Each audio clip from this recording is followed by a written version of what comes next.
field line, that stays fair. It'll roll to the wall. Swung on in line to left field. That drops it for a base hit. Guzman scores from third. Over the wall, it's gone! A solo home run for Chris Grayson. There will be no throw on the play, and Tyler Portnick with an RBI single.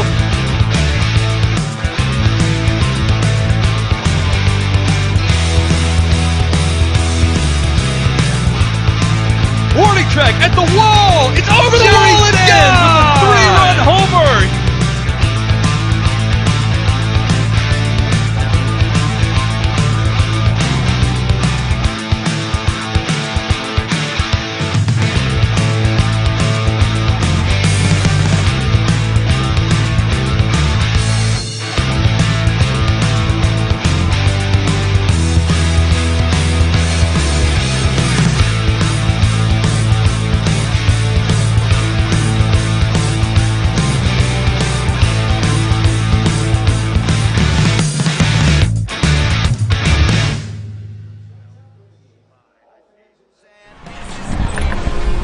What's up, Patriots fans, and welcome into the ESPN.TV pregame show. I'm your ESPN.TV host, Chris Draven. We are more than 50 games into the 2017 season, and it's easy to see that some of the Somerset Patriots have been the top performers in all of the Atlantic League. Now, some of these performers have been mainstays in the lineup, and some of them have taken opportunities and ran with them when they got the shot. I talked to Scott Kelly, Rick Teasley, and Justin Pacioli, each of which have flourished in the 2017 seasons.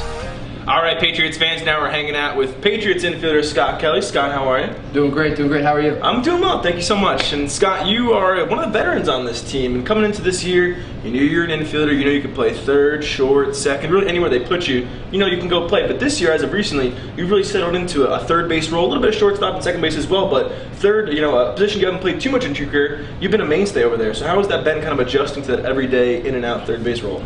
You just got to learn to separate them all. I mean, you're grateful for being out there and being in the lineup and playing, helping the team win. But what it comes down to is just more so just doing the role that's needed at that position, and try to seize the day with it. Do you see any similarities to playing third and short, even second? Is it tougher, easier? Yeah, there's some similarities. I think with every position, you just got to pick it up and throw it to the base that's needed.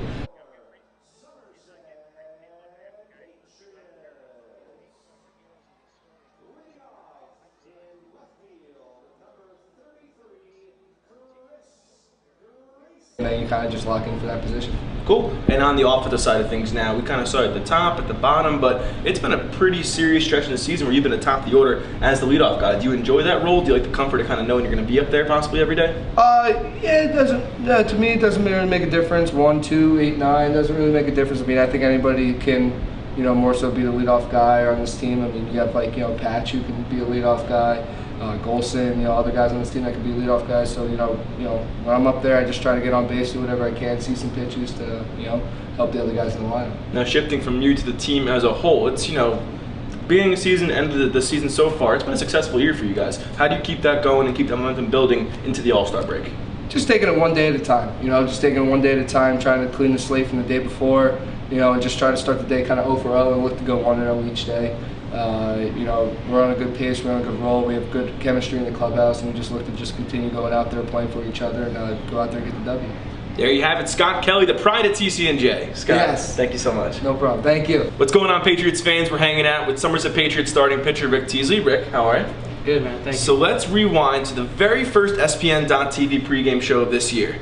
We're fresh off a walk-off win from Yovan Gonzalez, and you got it, your first win of the year in relief.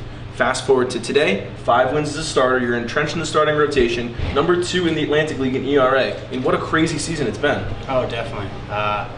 Not exactly what I expected, the way it started out, the way it's gone so far, but I've said it's better than I had hoped. I wanted to come here and do well, I wanted to come here and win games, and we've done both as a team, I've done both as myself. And to find my way into that starting rotation finally and to do well almost immediately after being inserted, that was important for me. And it's been important for the team to pick up those innings.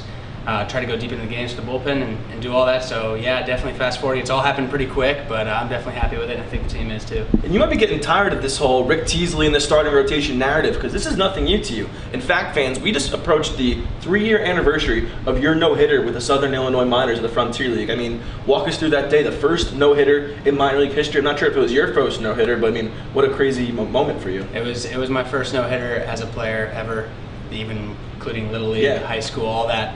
So being able to accomplish that was pretty awesome, especially, and I was new there when I first did. That was my first year there. Had been there a month, so that kind of got me in the door there, and I had a solid 3 years there. That was fun, but yeah, that day definitely special, and I do think about it every time I take the mound. I try to do it again. So still going out there. I realize when that first hit's given up, but you know, just keep going out there, having quality starts now. But to have that memory and that it's just 3 years ago, you know, it seems like, you know, 1 year ago. So when it came up that was the anniversary, it was pretty cool to think back on that. Now, no hitters, unfortunately, yet this year, but it's been a great season for you so far, and really the rotation seems to have kind of taken shape. There's some momentum kind of riding into this series, but how do you kind of focus on finishing strong through the end of this first half?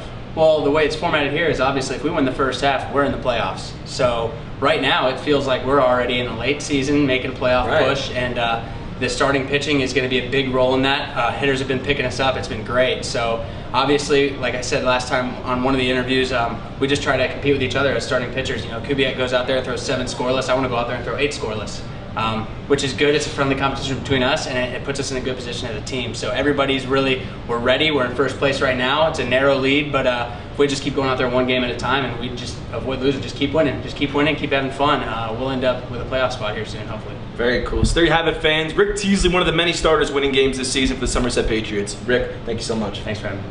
What's going on, Patriots fans? Now we're sitting down with Patriots outfielder Justin Pacioli. Justin, how are you? Good, how are you? Good, good. So we're getting to the groove of the season here. In the beginning of the season, looking way back, you were in the mix in the outfield, trying to get at bats, things like that, but now you're a mainstay in the outfield. You're playing awesome defense out in center, in the top of the order, bottom of the order, wherever it is you're producing. Now, how does it feel to finally kind of be in a groove and have that defined role?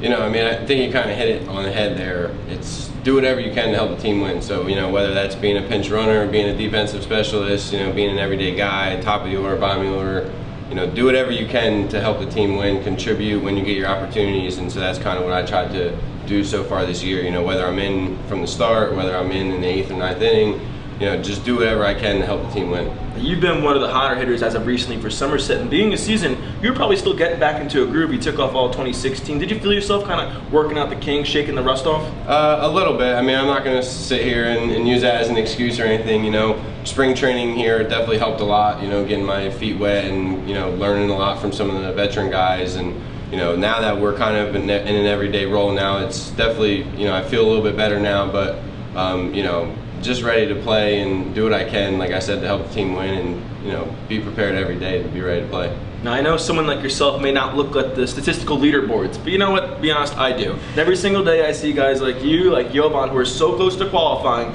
but your average is right up there with the tops of the leaderboards. That's something you take pride in, or is it something you don't pay attention to? I mean, I can't say I don't pay attention to it. You know, I don't look at it every day, but, you know, I do know when, you know, when you get hits and when you don't get hits, you know it. You know, you might not be one that's staring at it all the time, but you know, back of your head, you know, what you're hitting kind of and how you're doing as far as results.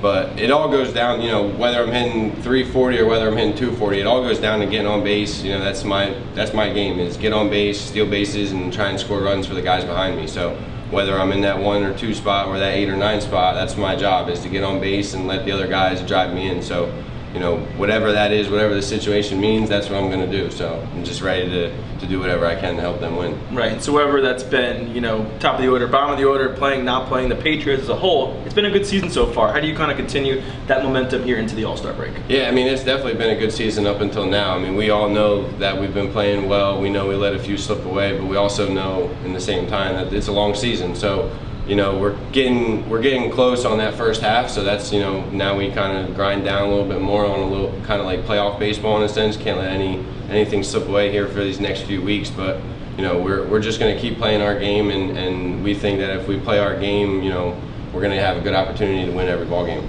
Well, there you go, Justin Pacioli and the Patriots looking to continue their winning ways. Justin, thank you so much. Thank you.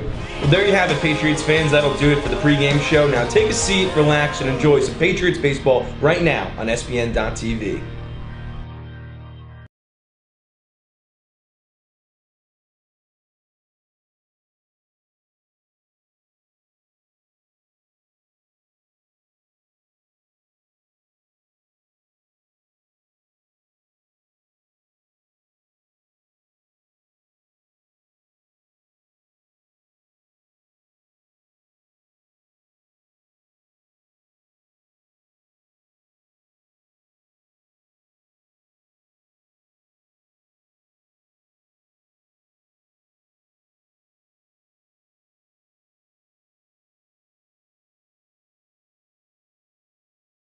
Visiting York Revolution in a second game of a 3-game series. The Patriots entering with the best record in the Atlantic League, tops in the Liberty Division. They're 2.5 games up on the Bridgeport Bluefish, while the York Revolution enter 21-33, 9.5 games back of the Southern Maryland Blue Crabs. Well, welcome inside the broadcast booth, everybody. My name is Mark Schwartz. Thank you so much for tuning into tonight's broadcast. We are streaming live on ESPN.TV, on Facebook.com/Somerset Patriots. We are also going live on WCTC, AM.com, and 1450 WCTC. We have all of the different outlets ready to give you guys an exciting night of Somerset Patriots baseball. We had a very exciting night of Patriots baseball last night. It was Scott Kelly who was the hero in the bottom of the 11th inning. What a night for Kelly. The Patriots and the Rebs were tied up at 2 apiece going all the way to the bottom of the 11th inning. It tied for the longest game for the Somerset Patriots innings-wise yet this season. Kelly came to the plate with a runner at second base and 2 out in the bottom of the 11th inning, and it was his 2-run single, his RBI single into right field. It scored Tyler Bornick and gave the Patriots a 3-2 thrilling victory. It was the 7th walk-off win for the Somerset Patriots this season. They have 19 wins total here at TD Bank Ballpark. 7 of those have been walk-off hits. It was Kelly's first. Yovan Gonzalez also has 4. But it's been quite an exciting season of Somerset Patriots baseball, especially here at TD Bank Ballpark. And with that, the Patriots, they have a 33-21 record coming into tonight's ball game. They're 2.5 games up on the Bridgeport Bluefish, 6 games up on the Long Island Ducks for first place in the Liberty Division. If you want to start counting magic numbers for the Somerset Patriots, it is 14. Any combination of Somerset Patriots wins and Bridgeport Bluefish losses that equals 14 will clinch the first half for the Somerset Patriots and give them a berth in the 2017 Atlantic League postseason. But we'll get into all that talk in a little bit. The Patriots have taken the field on a beautiful night for baseball, so we will take a quick break. When we come back, we'll have the TD Bank starting lineups and first pitch between the Patriots and the Revolution on ESPN.TV, 1450 WCTC, and WCTCAM.com.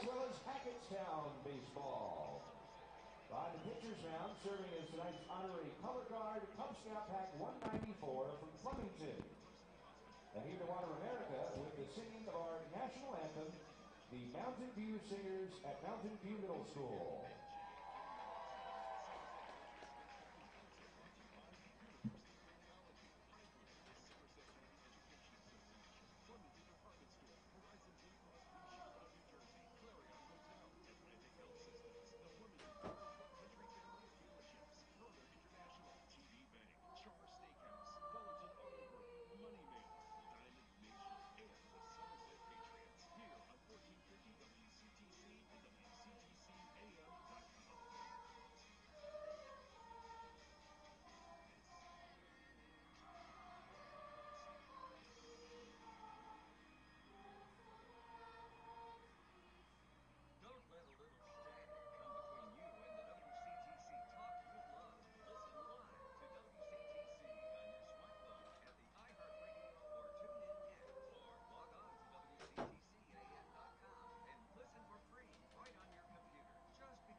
Yeah, that works. There's a lot of people on the field. It's going to take him some time to get off anyway.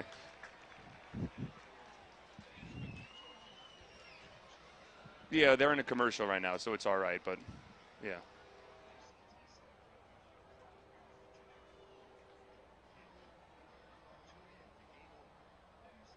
Ladies and gentlemen, once again, the Mountain View Singers, Mountain View Middle School with your national anthem.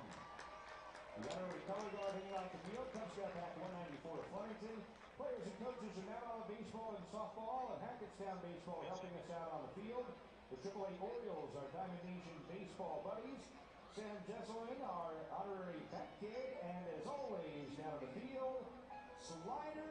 Welcome back to TD Bank Ballpark here in Bridgewater, New Jersey. We are getting ready for first pitch on here at TD Bank Ballpark on SPN.TV, 1450 WCTC, and WCTCAM.com. It's now time to go over the TD Bank starting lineups. First for the visiting York Revolution. Hitting a curveball is hard. That's why there are no curveballs at TD Bank. They make it easy. Stop by and say hi. One human to another. TD Bank, America's most convenient bank. Only a couple of change-ups for this Revolution lineup today. It's Travis Witherspoon once again batting leadoff. He is the designated hitter for the Revolution tonight. Alonzo Harris hits second and center field. Alexi Casilla, the former major leaguer, longtime Minnesota Twin, he makes his series debut. He hits third and gets the start at second base. Isaiah Tejada is the cleanup batter. He's also the starting first baseman for the Rebs. Luis Cruz moves up from 9th to 5th in the lineup. He's still behind home plate. Angel Franco bats 6th at shortstop. Derek Robinson plugged in tonight. He's the left fielder batting 7th. Carlos Trienfel hits 8th at third base. And rounding up the order for the York Revolution is their right fielder, Jared Mitchell. On the mound for the Rebs tonight is Steve Janis. We'll get into him in the bottom of the first inning because right now it is Mitch Atkins on the mound here for the Somerset Patriots. Atkins in his second year in a Patriots uniform, 6'4", 225 pounds from Gibsonville, North Carolina. On the season, Atkins 4-3 with a 4.19 earned run average. Over 53 2/3 innings of work, he has allowed 25 runs all earned, 51 strikeouts against 13 walks, and opponents are hitting .262 against the former Major League righty. So Atkins will step on the mound here. He'll work against Travis Witherspoon on what has turned into be a pretty nice night for baseball. We know all day long there was concerns of rain. The tarp was on the field for most of the day, but it is off. The sun is peeking through some of the overcast, and we are ready for baseball. First pitch of tonight's ballgame, a fastball right down the middle for a called strike. We are officially underway at 7:07 p.m. Eastern Time. So an 0-1 count to the right-handed hitting Travis Witherspoon. Pitch for a Mitch Atkins in there for a called strike, 0-2.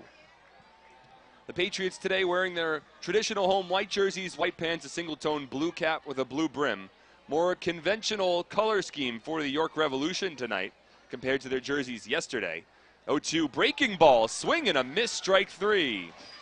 Travis Witherspoon set down on 3 strikes, 1 away here in the top of the first inning. So we'll set the defense for the Somerset Patriots.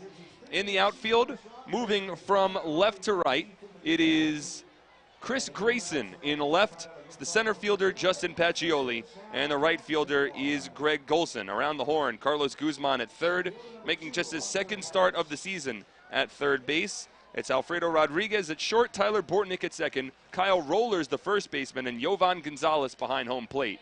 With Atkins on the mound, his first pitch to Alonzo Harris in for a called strike, 0-1. So the Revolution wearing their more traditional blue jerseys with the gold numbers and lettering. The 0-1 from Atkins, right in there, outside half of the plate for a called strike, 0-2.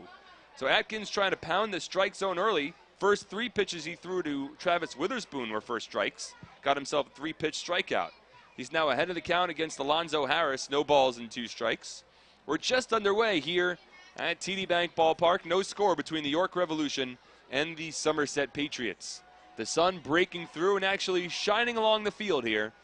Despite the threat of rain, it's very nice in central New Jersey. The 0-2 misses inside. 1 ball and 2 strikes. Alonzo Harris hitting .302 this season, 1 home run and 10 runs batted in. A right-handed batter working against the righty Mitch Atkins. Stares into Jovan Gonzalez for the call, the 1-2 pitch. Breaking ball grounded softly over to second, corralled by Tyler Bortnick. His throw onto first in time, 2 away. So 2 out, nobody on, top of the first inning, no score. That'll bring Alexi Casilla to the plate. It's the first time that the Patriots are seeing Alexi Casilla ever.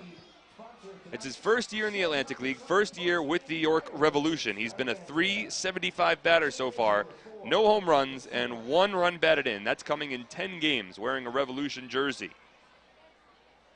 So the left-handed hitting Alexi Casilla digs in, starts to sort of dig in towards the left-handed batter's box a little bit, try to give himself some better footing. First pitch here for Mitch Atkins, swung on, popped up. Shallow left center. Racing out is Alfredo Rodriguez, the shortstop. He makes the two-handed catch, and that retires the side. A quick 1-2-3 inning for Mitch Atkins. No score as we head to the bottom of the first on SPN.TV, 1450 WCTC and WCTCAM.com.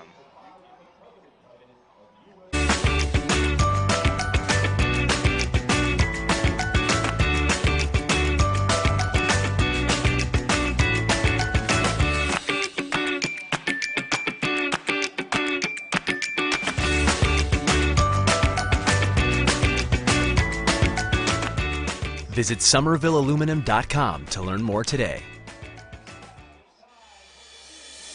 Check your mailbox. You could find money in it. Money Mailer could be in your mailbox right now. You will find great offers from local area businesses you know and trust, including the Somerset Patriots. You can also find all of these offers and many more at moneymailer.com or on our new convenient Money Mailer app for Android and iPhone users.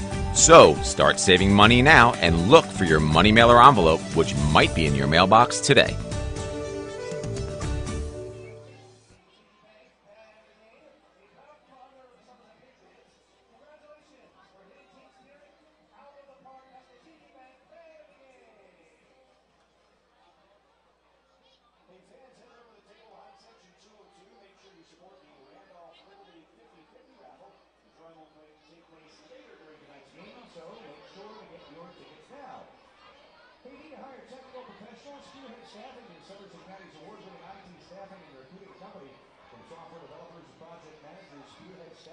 Back here at TD Bank Ballpark for the bottom of the first inning in the second game of a 3-game series between the Somerset Patriots and the York Revolution. Time now to set the TD Bank starting lineup for the hosting Somerset Patriots. It's Chris Grayson who will bat lead off tonight. It's only the 3rd time this season that Grayson has been in a leadoff spot. He gets to start in left field. Greg Golson hits second in right field. Carlos Guzman bats third at third base. Mark Minikazi is the designated hitter and the Raritan Building Services cleanup batter of the ballgame. Raritan Building Services, we don't cut corners, we clean them. Kyle Roller hits fifth at first base. Jovan Gonzalez sixth. Tyler Bortnick seventh. Justin Pacioli eighth. And rounding up the order is Alfredo Rodriguez. Those 9 gentlemen will work against Steve Janis on the mound for the York Revolution, the 6'5", 210-pound righty, a Georgia native, 1-3 this season with a 5.19 earned run average. He works from the windup and the first pitch to Chris Grayson, a fastball in there for a called strike, 0-1. Janis over 53 2/3 innings this season, has allowed 34 runs, 31 earned, 25 walks against 24 strikeouts. Fastball here to Grayson in for a called strike, 0-2. And opponents are hitting .280 against him. Janis from the windup, the 0-2 pitch to Grayson, a fastball that misses low and outside. 1 ball and 2 strikes. No score in the bottom of the first inning between the Somerset Patriots and the York Revolution. Mitch Atkins worked a quick inning in the top of the first as Grayson here takes a fastball inside. 2 balls and 2 strikes. It's just an 8-pitch inning in the top of the first inning for Mitch Atkins. Grayson here, the 2-2. Misses low and inside. 3 balls and 2 strikes. Grayson hitting .253, 2 home runs, and 7 runs batted in. Left-handed batter against the right-handed throwing Janis, the 3-2. Swung on, fouled off down the third baseline. Grayson able to stay alive.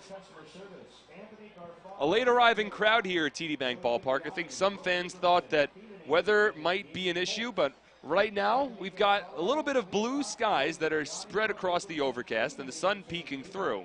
Very comfortable here. The rain earlier today chased away some of the humidity as Grayson tops the 3-2 delivery from Janis foul. So Grayson working a nice at-bat here against Steve Janis to lead off the bottom of the first inning. No score between the Somerset Patriots and the York Revolution.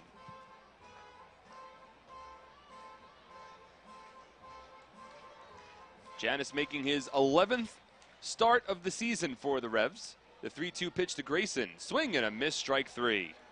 High fastball there. Grayson went chasing. He set down on strikes. One away in the bottom of the first inning. That'll bring Greg Golson to the plate.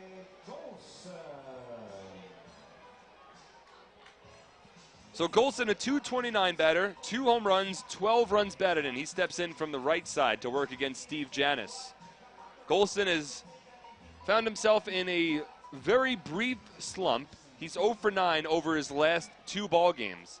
The only reason that's really considered a slump is because of how hot he was hitting before these last 2 games. Fastball from Janis misses inside, 1 ball and no strikes.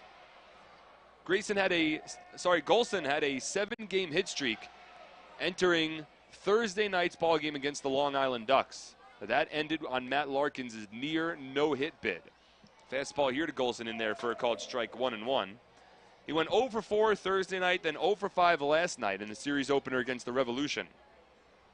In his first game playing against the Revs this season. The 1-1 from Janis, grounded towards second.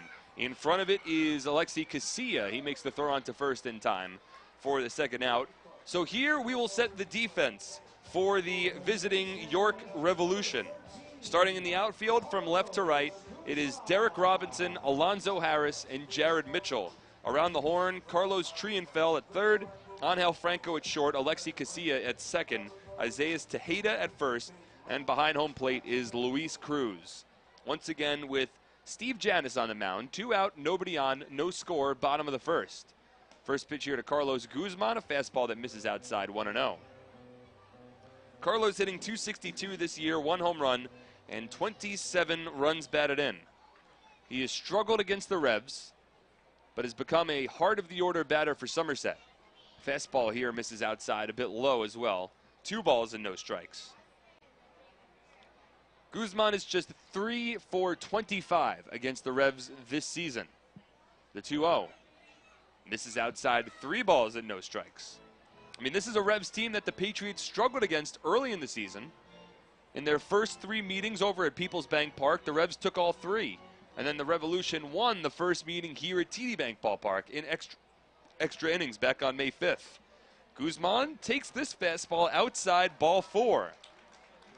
So a 2-out walk allowed by Steve Janis. That puts the first base runner aboard.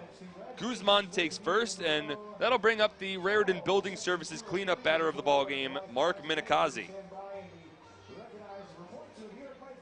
So Janis had quickly recorded the first 2 outs here in the bottom of the first inning.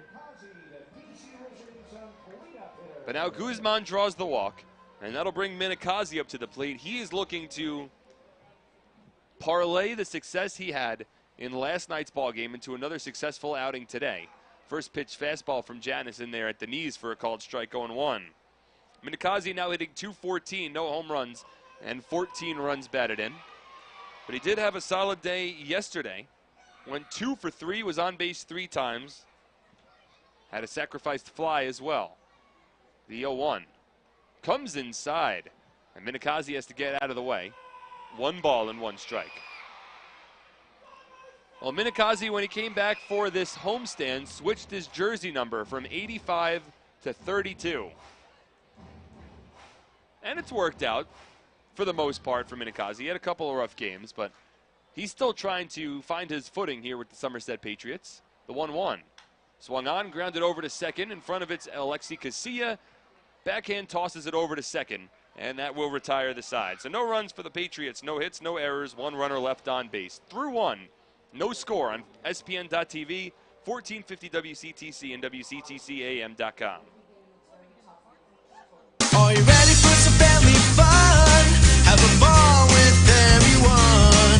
It's a slam and hit. Come on and get Patreon.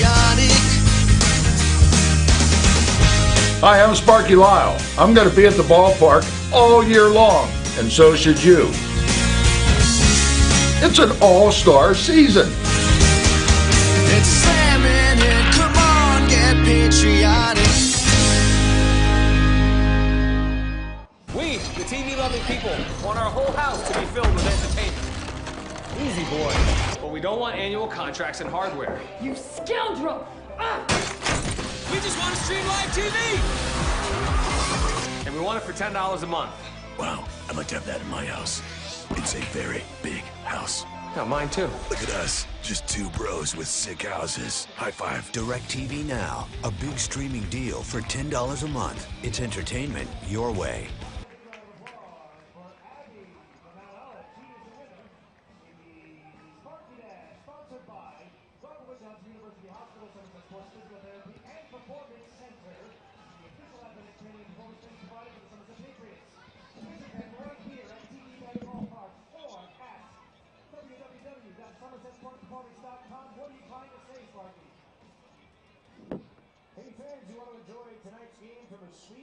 The Somerset County Education Association would like to welcome all of their fans in attendance and would like to thank the Patriots for their continued support as they bring awareness and education to all of their kids in the Somerset County Education Association.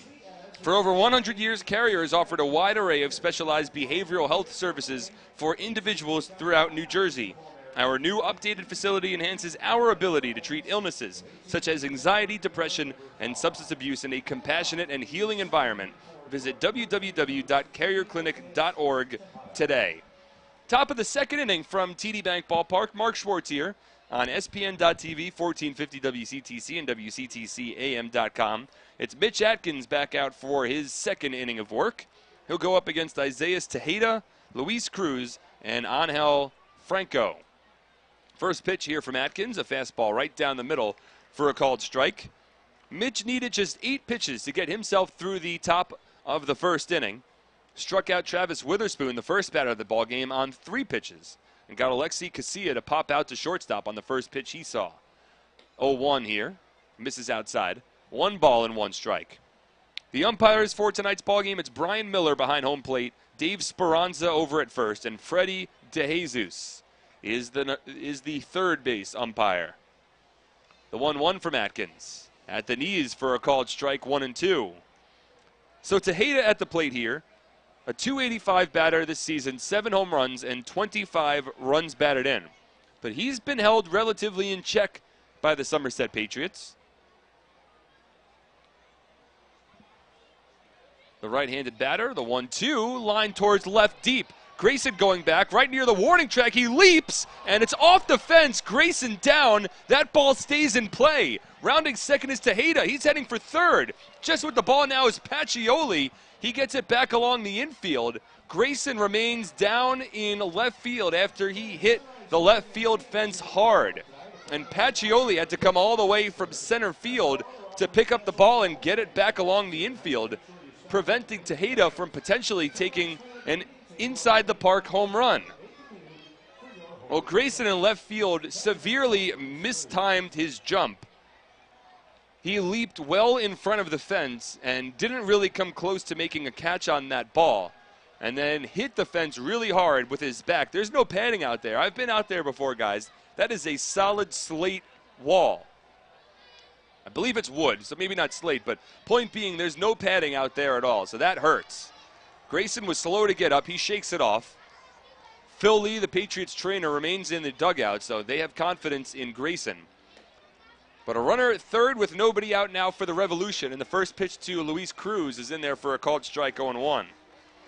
So it'll go down as a triple for Isaiah Tejeda. He leads off of third base. Corner infielders playing, middle infield back. 0-1 to Cruz, bloop, lifted towards center. Pacioli ranges back towards the warning track. He makes the catch. But tagging up from third base is Tejeda. He will score easily. And the Revolution, on a sacrifice fly from Luis Cruz, give themselves a 1-0 lead here in the top of the second inning.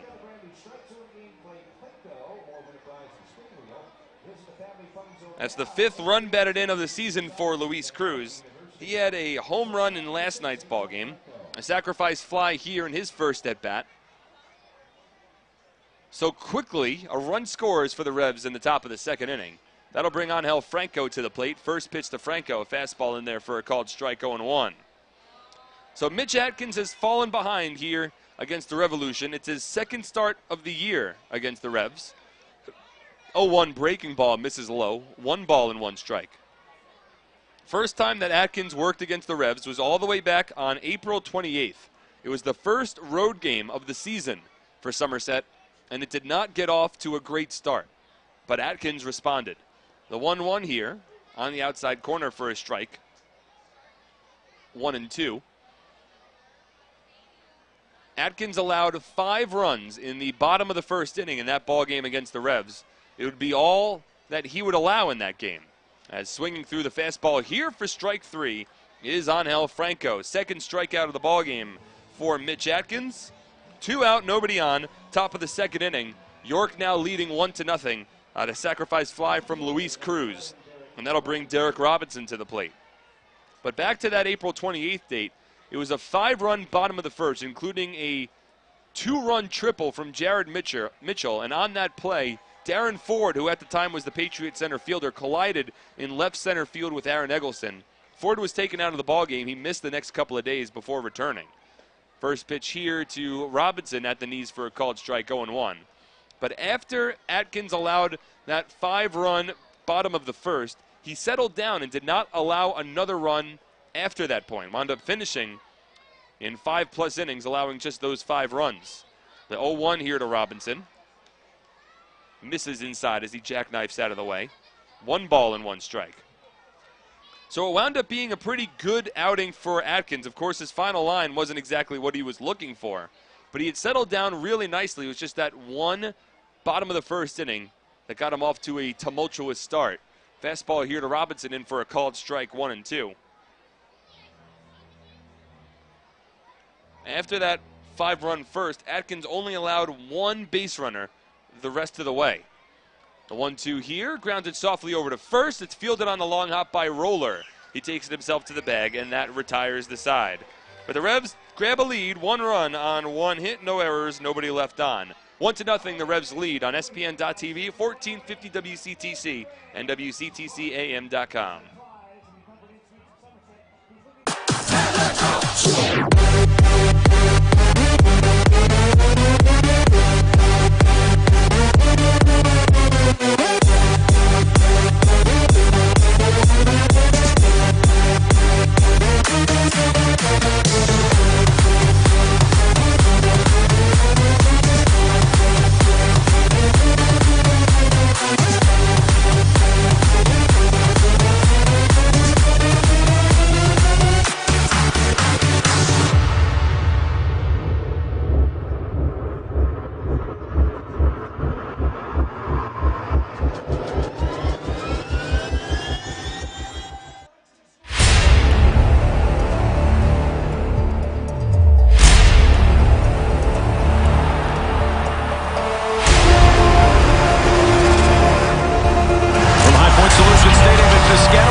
Looking for a great deal on a car? You'll score big savings at your Tri-State Ford dealer, proud sponsor of Somerset Patriots baseball. Visit tristateford.com for more information today. Somerville Aluminum wants you to love the savings now and later. Until June 30th, get 10% off energy-efficient and money-saving Signet Pro Via premium doors and Sunrise restoration windows. Visit somervillealuminum.com for details. Bottom of the second inning here at TD Bank Ballpark. Mark Schwartz on SPN.TV, also streaming on 1450 WCTC. Got Mike Sanfilippo running the boards back at the Somerset studios. And then we have our SPN.TV crew in the broadcast booth right next to me, listening to every word I'm saying.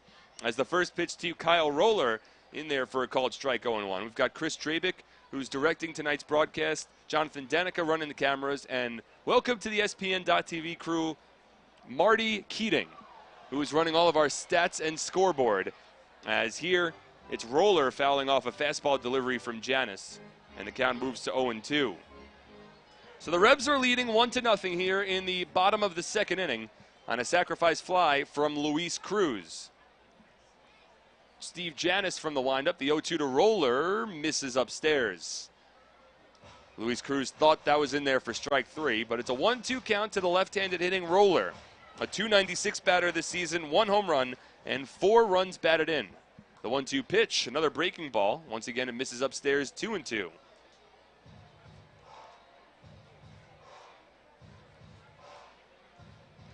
Roller with 1 home run. That came against the New Britain Bees in the Patriots' last brief road trip. The 2-2 here, popped up, third base side. Over is Truenfell into foul territory. He makes the catch for the first out. So Roller retired here. That was his first at bat since he suffered a sore foot injury back on Tuesday. So Yovan Gonzalez now steps in for the Patriots. 1 out, nobody on, bottom of the second inning. Yovan hitting .333 with 2 home runs and 13 runs batted in. He gets the start at catcher today. Adam Donahue gets the night off after Donahue went 1 for 5 as the designated hitter last night. First pitch here to Yovan at the knees for a called strike, 0-1.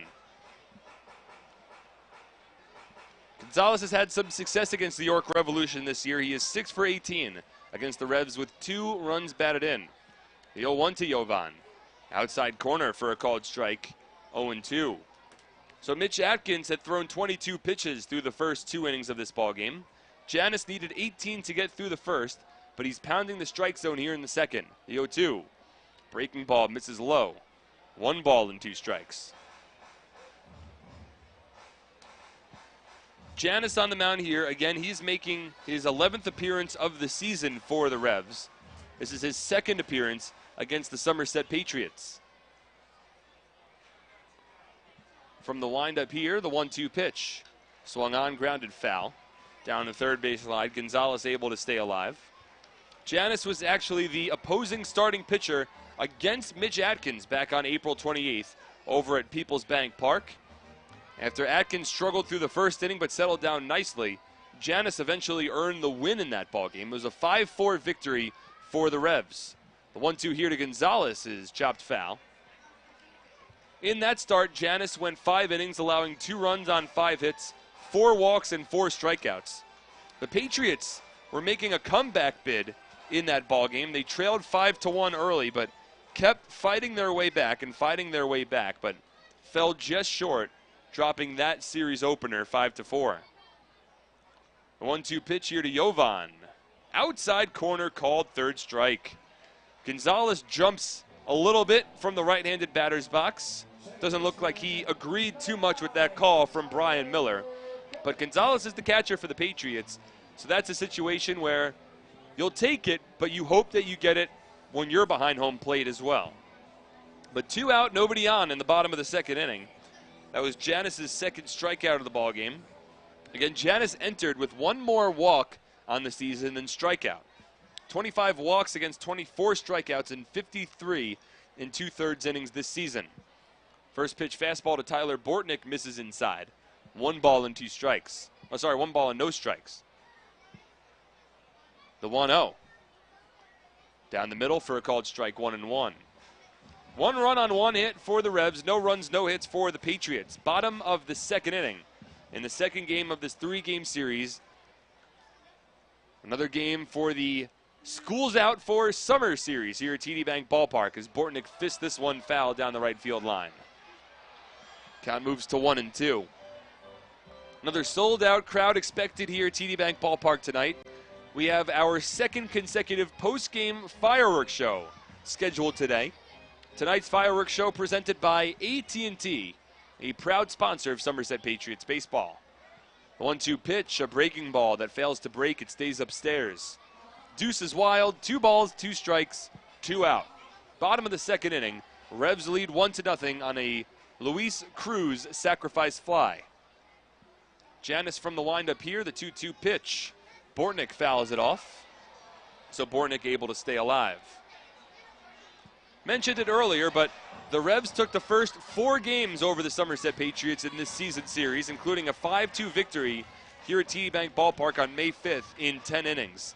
Since that point, the Patriots have taken the last 3 games against the Revs. The 2-2 fisted over to second, charging in his Casilla. He fields, and a sidearm toss to first base retires the side. No runs, no hits, no errors, nobody left on base. Through 2, it's the Revs leading 1-0 on SPN.TV, 1450 WCTC, and WCTCAM.com.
Save time checking online with the Supercuts mobile app. Download it now from the App Store or Google Play. When it's time for a haircut, save time and check it online using their convenient mobile app or at supercuts.com. For complete family eye care, go where the Patriots go. See Dr. I.B. Ehrlich and Dr. Martin Storbeck at the Bridgewater Optometric Center, located in Pearl Vision at the Somerset Shopping Center. Bridgewater Optometric Center is the official eye doctor of the Somerset Patriots, bringing your Patriots ticket stub for an additional 5% discount. Top of the 3rd inning from TD Bank Ballpark. Mark Schwartz here. It's Mitch Atkins back on the mound. He'll work his 3rd inning. It'll be the 8-9-1 batters due up for the York Revolution. Carlos Trienfeld, Jared Mitchell, and then back to the top of the order, and Travis Witherspoon. Revolution holding a 1-0 lead on a 2nd inning Luis Cruz sacrifice fly. First pitch here from Atkins. Misses for a ball, 1-0. Atkins had 22 pitches through 2 innings. The lone hit of the ball game was an Isaiah Tejeda triple to left field. Fastball here for a called strike, 1-1. It was a triple that led off the top of the 2nd inning. It brought Chris Grayson back towards the left field fence. Grayson mistimed his jump, misplayed the ball, and then wasn't able to get up to field it. As the fastball here to Trienfeld is fouled off. Justin Pacioli had to come all the way over from center field to field that ball and get it back along the infield, preventing Tejeda from coming around to score on a potential inside the park home run. But he would score when the next batter, Cruz, lifted a sac fly to center. So Atkins on the mound here. From the windup, the 1-2 pitch. Misses upstairs. 2 balls and 2 strikes. So Mitch Atkins on the mound tonight for the Patriots. He's making his 11th start of the season. One of the holdovers and one of the more consistent pitchers since the Patriots started the season. He was in the opening day rotation and has remained there. Fastball here at the knees for a called 3rd strike. Atkins with his 3rd strikeout of the ball game. Trienfeld frozen after he had a big day. So Trienfeld will take his slow walk back to the 3rd base dugout. And with 1 out, nobody on, that'll bring Jared Mitchell up to the plate. Again, we would like to thank all of our SPN.TV followers that are tuning in with produced live video for tonight's ballgame. We're on SPN.TV. We're also streaming on YouTube and on Facebook, a Facebook Live broadcast tonight. Fastball here misses outside. 1 ball and no strikes to the left-handed hitting Jared Mitchell, a .229 batter, 3 home runs, and 14 runs batted in. Works against Mitch Atkins here, the 1-0, fouled off. 1 ball and 1 strike. Jared Mitchell scored the tying run in the top of the 9th inning last night. The Patriots held a 2-1 lead going into the top of the 9th. John Hunton had 2 out, nobody on, but Jared Mitchell drew a walk, and then he came home to score on a Carlos Trienfeld RBI double. That made it a 2-2 ball game, and we didn't finish things up until the 11th. Mitchell skies this one to deep right field. Golson ranges back. He'll have space right in front of the fence along the warning track. Makes a one-handed catch for the second out. So Mitchell golfed that one out to right field, but just got under it. Golson able to make the play. TD Bank Ballpark keeps it within its confines. 2 out, nobody on. We move back to the top of the order here in the top of the 3rd, and that'll be Travis Witherspoon stepping in. Struck out swinging on 3 pitches back in the top of the 1st inning. A right-handed batter working against Atkins. Atkins with 3 strikeouts so far. He entered tonight's ballgame ranking 7th in the Atlantic League in strikeouts. First pitch here to Witherspoon is grounded over to 3rd. Guzman makes the play to 1st, and that retires the side. No runs, no hits, no errors, nobody left on base. Braves lead 1-0 on SPN.TV, 1450 WCTC and WCTCAM.com.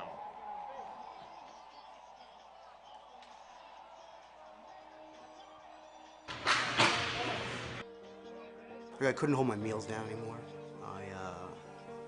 I would get chronic fatigue. Yeah, in the beginning, it's very tough when you're first told that somebody that you love has to have a transplant. Where do I go?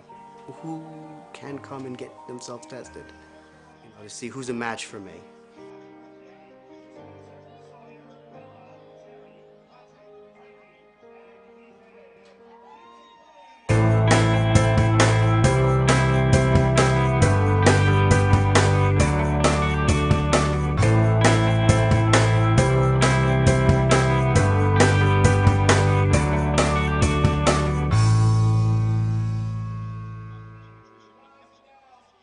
At Hunterdon Family Medicine at Bridgewater, board-certified family practice physicians Drs. Klein and Shapiro provide a full range of medical services, including acupuncture. We look forward to caring for your family. Visit hunterdonhealthcare.org.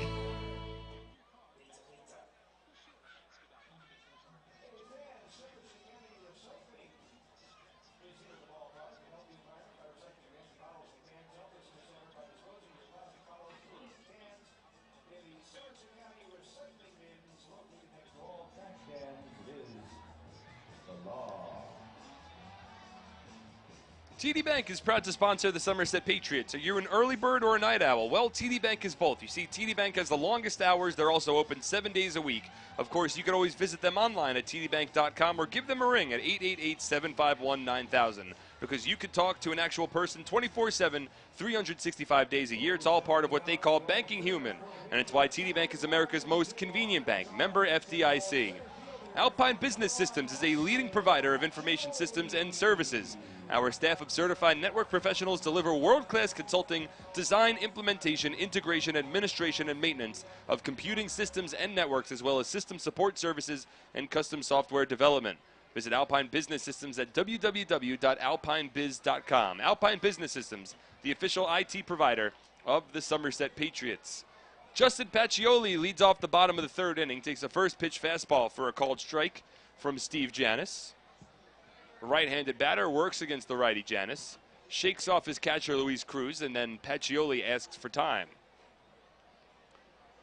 It's a 1-0 York Revolution lead. A run on a hit for the Revs, no runs, no hits for the Patriots. The 0-1 ground ball, well, line drive I should say, over to first. It's picked off by Tejeda on the fly. And Pacioli retired for the first out.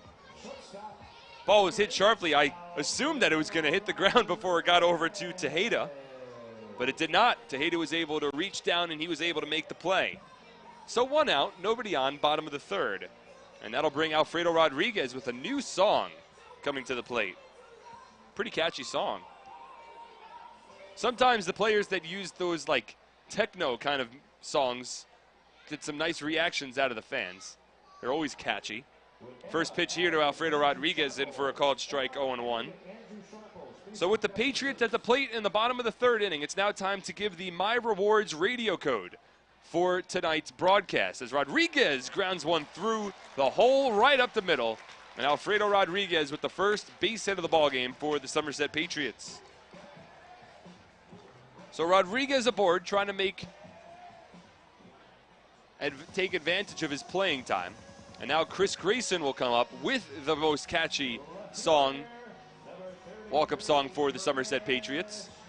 But the My Rewards radio code, open up your Patriots mobile app, go to the My Rewards section, and enter the code DEANNA.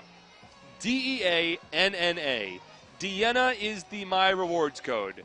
One word, as in the name Deanna, as in the Director of Group Sales here with the Somerset Patriots, Deanna Leotard. Deanna is the My Rewards code. D-E-A-N-N-A.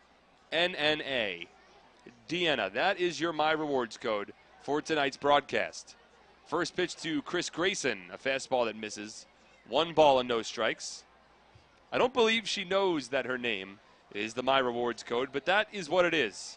So go to the Patriots mobile app and enter the code Deanna to get yourself some My Rewards points. Alfredo Rodriguez leads off of first. Chris Grayson at the plate. And Janice throws over to first. Rodriguez dives back in safely. Alfredo has 3 stolen bases in 6 attempts this season.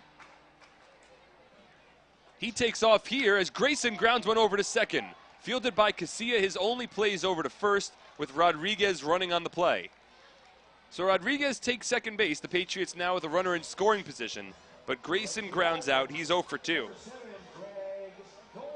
And if Rodriguez wasn't taking off on that play, easily would have been a 4-6-3 double play for the Revolution.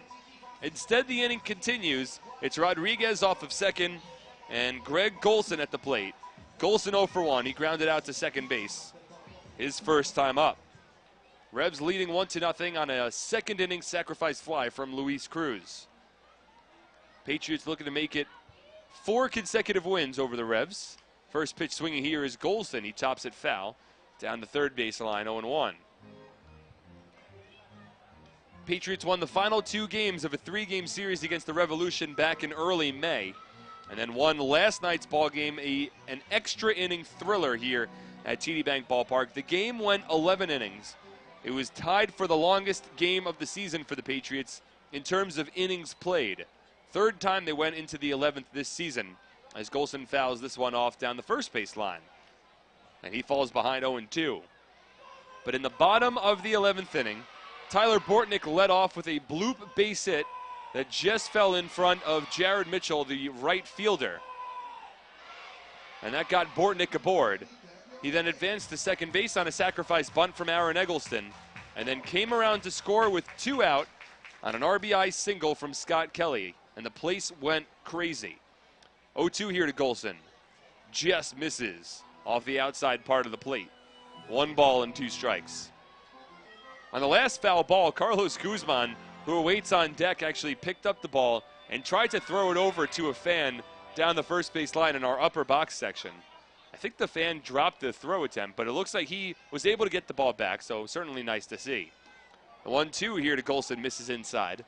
2 balls and 2 strikes. So Scott Kelly was the hero last night. It was his first walk-off winner this season. 7th overall for the Somerset Patriots. And he did it in front of a packed house with a post-game fireworks show.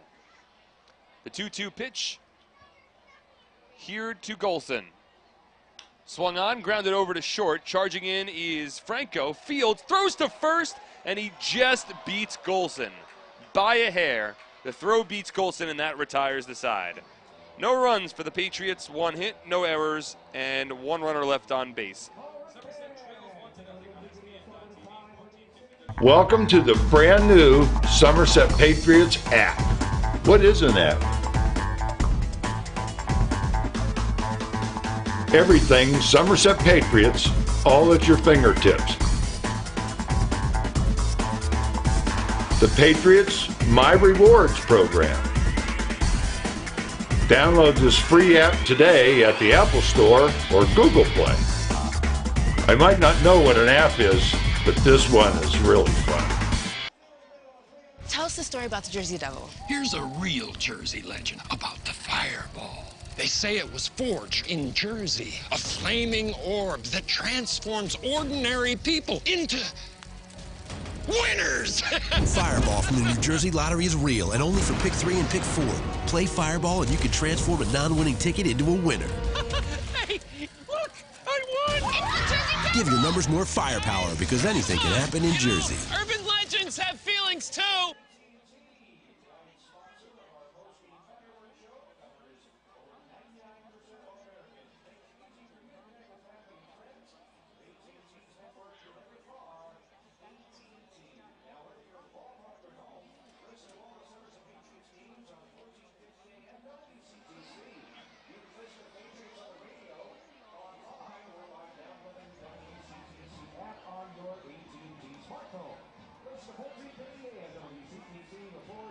Attention Patriots fans, Bridgewater Diner is a proud sponsor of Somerset Patriots baseball. Located at 1244 Route 22 in Bridgewater, it is just a foul ball away from the ballpark. Bridgewater Diner is a great place to meet and eat. Stop by the Bridgewater Diner before or after the game and enjoy great food and company. Diamond Nation, located in Flemington, New Jersey, is the premier baseball and softball facility in the Northeast and is home to the Jack Cuss Baseball and Jenny Finch Softball Academies. Diamond Nation is a top draw for prominent youth, teen, and high school tournaments and is dedicated to providing top flight instruction, private lessons, and outstanding camps for individuals and teams. Visit us at diamondnation.com. It's the top of the fourth inning from TD Bank Ballpark, and the Patriots currently trailing the York Revolution 1-0. Mitch Atkins back on the mound. First pitch fastball here misses inside to Alonzo Harris. It's the 2-3-4 batters due up for the Revs, Harris, Casilla, and Isaiah Tejeda as they work against Atkins in his fourth inning on the mound. The 1-0 popped up, mile high, shallow right field. Out goes Tyler Bortnick. He calls off Greg Golson and makes the play for the first out. So with one away here in the top of the fourth inning, we'll check the out-of-town scoreboard in the Atlantic League. All four games currently underway. Bottom of the third inning, over in Waldorf, Maryland, the New Britain Bees leading the Southern Maryland Blue Crabs 5-1. In the bottom of the fourth is the Lancaster Barnstormers leading the Long Island Ducks 5-0. So after the Ducks lost last night, the Barnstormers currently on top of the Ducks here again tonight. Long Island entering tonight's ball games 6 games behind the Patriots for first place in the Liberty Division. Fastball here to Alexi Casilla. Misses outside, 1 ball and no strikes. But the main game of importance to the Somerset Patriots is the game between the Bridgeport Bluefish and the Sugarland Skeeters, as the fastball to Casilla misses inside, 2 balls and no strikes. That game already in the top of the 6th inning over at the ballpark at Harbor Yard, and it's the Bridgeport Bluefish who lead the Sugarland Skeeters 7-0. Casilla grounds this one behind home plate. 2 balls and a strike. So Bridgeport already applying some pressure on the Somerset Patriots tonight, holding on to a 7-0 lead right now. That game has been moving quickly, but it's a score that certainly favors the Bridgeport Bluefish. The 2-1 here to Casilla, in there for a called strike, 2-2. Last night, the Bridgeport Bluefish tried to mount a comeback against the Skeeters. Sugarland led 2-0 going to the bottom of the 9th inning. The Bluefish plated a run and had the tying run at third base, the go-ahead run at second base in the bottom of the 9th, but failed to capitalize. Here, Casilla grounds one over to first. Long hop fielded by Roller. Underhand toss to first. That retires Casilla for the second out. So 2 out, nobody on, top of the 4th inning, and the Patriots trailing 1-0. Again, Somerset 2.5 games up on the Bridgeport Bluefish for first place in the Liberty Division. This is a solid Bluefish team. They have not gone away all year long, and they are looking to clinch a playoff spot for the first time since 2010. It has been a long time since the Bridgeport Bluefish have been in the playoffs. They played in a play-in game in 2011, but they did not win that play-in game, as the first pitch here from Atkins in for a called strike 0-1, and thus they missed out on the postseason. So you have to go back to 2010, the last time the Bluefish were in the Atlantic League playoffs, and they are very much alive in the race here. as the fastball to Isaiah Tejeda is fouled off. And a count, no balls and 2 strikes with 2 out, nobody on in the top of the 4th. Patriots trailing by a run. The magic number for Somerset over Bridgeport is 14. I know it seems maybe a little early to bring it up, but I thought it was an interesting number. Fastball here from Atkins misses outside 1-2. What that means is for the Patriots to clinch the first half of the Liberty Division, any combination of Patriots wins and Bluefish losses that equal 14 would clinch the division. The 1-2 grounded over to second. A diving stop by Bortnick. To his feet. He throws on to first and gets Tejeda. A fine defensive play made by Tyler Bortnick that retires the side. No runs, no hits, no errors, and nobody left on base. Rebs lead 1-0 on SPN.TV, 1450 WCTC, and WCTCAN.com. If your child is facing a special health challenge, from chronic illness or autism to spinal cord injuries or developmental delays, it can feel like a long road ahead. But Children's Specialized Hospital is with you for every step, with the nation's most advanced care in multiple locations. And we bring your whole family by our side, adding your expertise to ours, because working together, we can bring children further than you've ever imagined. Children's Specialized Hospital.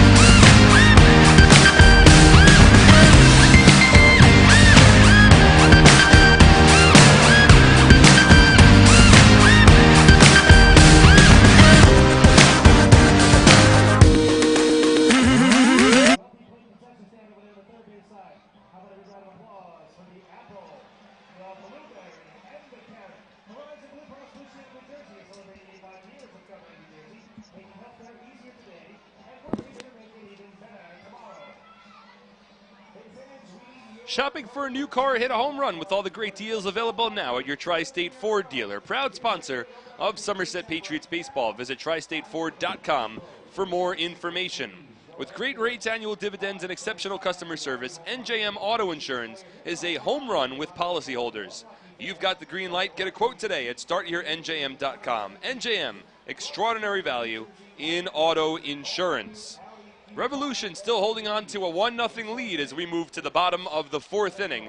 Mark Schwartz here on SPN.TV, 1450 WCTC. We've got Mike Sanfilippo, the world-famous Mike Sanfilippo, running the boards back at the Somerset Studios.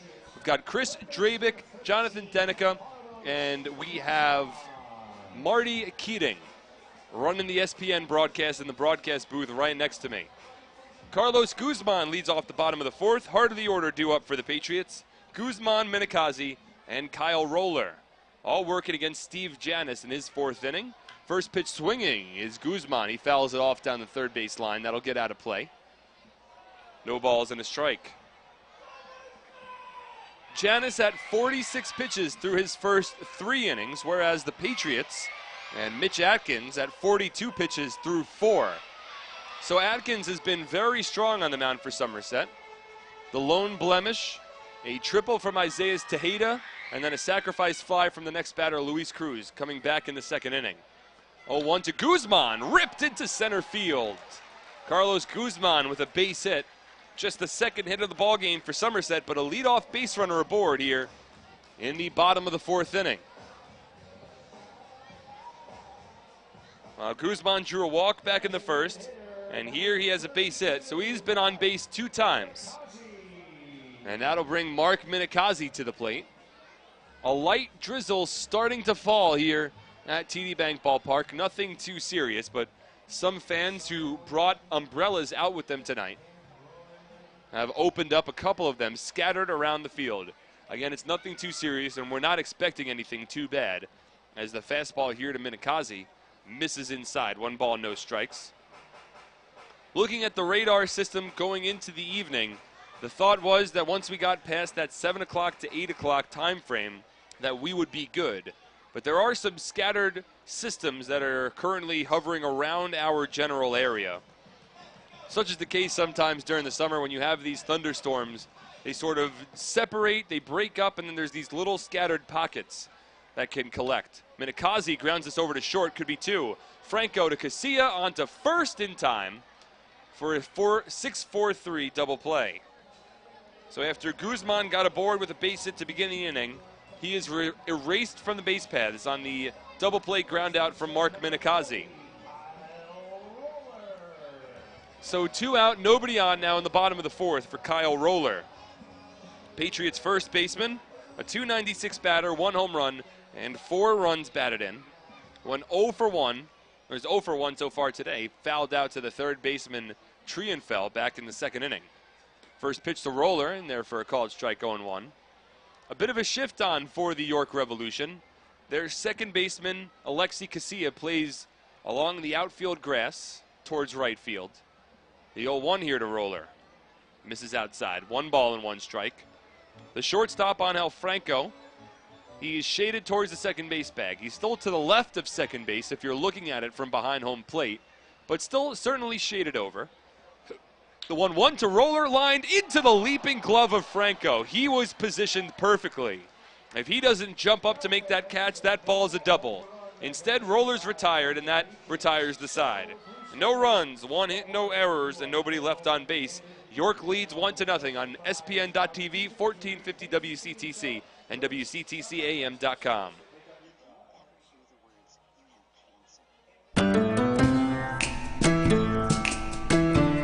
Okay, class, as you know, today is career day, and we have a very special guest in.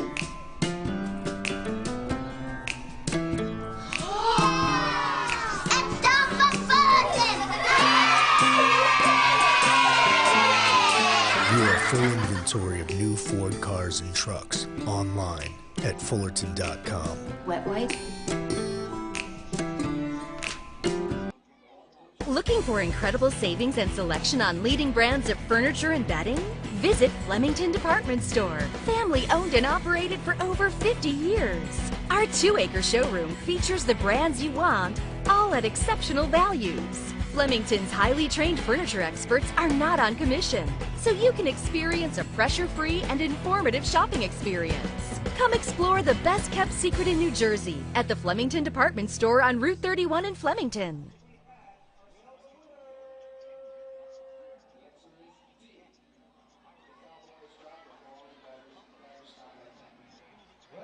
You didn't get it right, but we're still giving you tickets to a future Patriots game. So congratulations to Chris from Union Beach for coming up here and playing the Simon Law Group Law to the game. Have you ever heard of the job? You can get medical malpractice claim, contact the personal injury and workers' compensation. Simon Law Group. Looking for a new or used car? There's no better place than the Flemington Car and Trunk Country family of brands, located at routes 202 and 31 in Flemington, New Jersey, or at Flemington.com. There, you'll find a family-centered organization ready to take care of all of your automotive needs as they have done since 1976. Visit NJ.com, the #1 local source for news and information about New Jersey and our communities, from our schools to our streets, our city halls, high school sports, and pro sports. NJ.com, small news, big news, true Jersey. We'll pause 10 seconds for station identification on 1450 WCTC.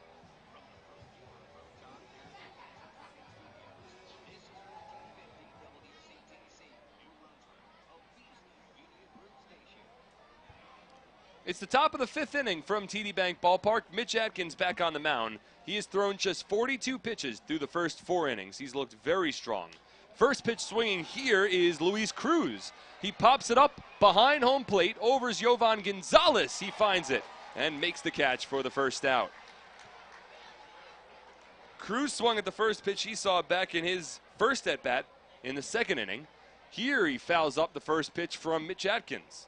So, 1 pitch, 1 away in the top of the 5th. York still leading the Patriots 1-0. Just a run on a hit for the Revs. No runs on 2 hits for the Patriots. No errors.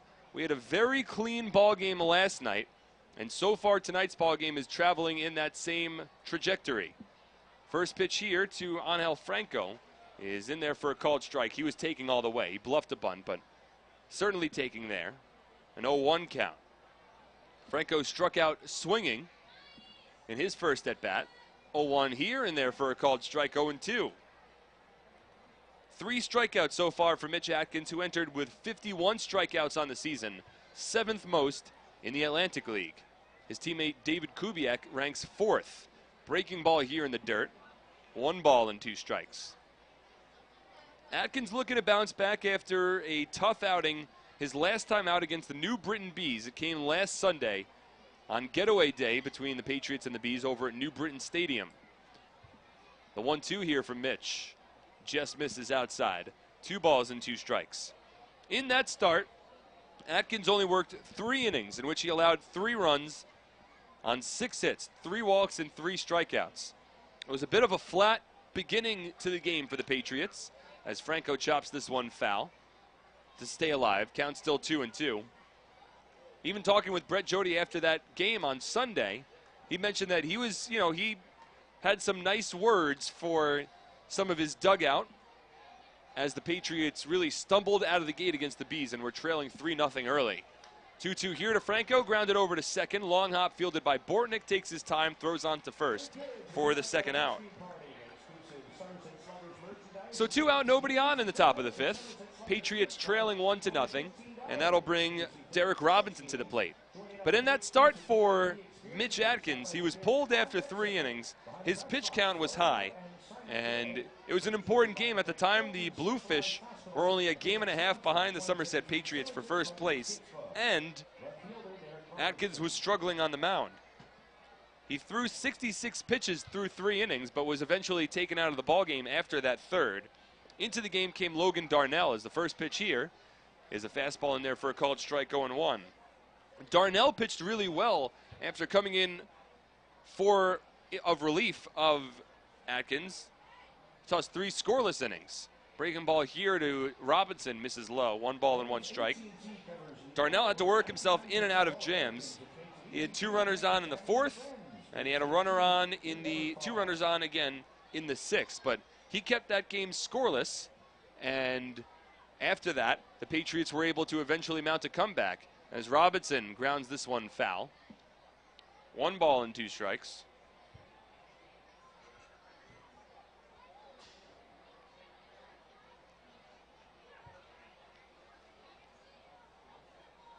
The Patriots eventually stormed back to win that ball game on Sunday, so Atkins got a no decision. The 1-2 pitch to Robinson misses low. 2 balls and 2 strikes. Patriots put up 3 runs in the top of the 7th inning, and then 2 more in the top of the 8th on a 2-run single from Scott Kelly. And Somerset stormed back, won that ball game 5-3, and took that series over the Bees. The 2-2 pitch from Atkins, grounded over to short, fielded by Rodriguez, spins around and fires it onto first to retire the side.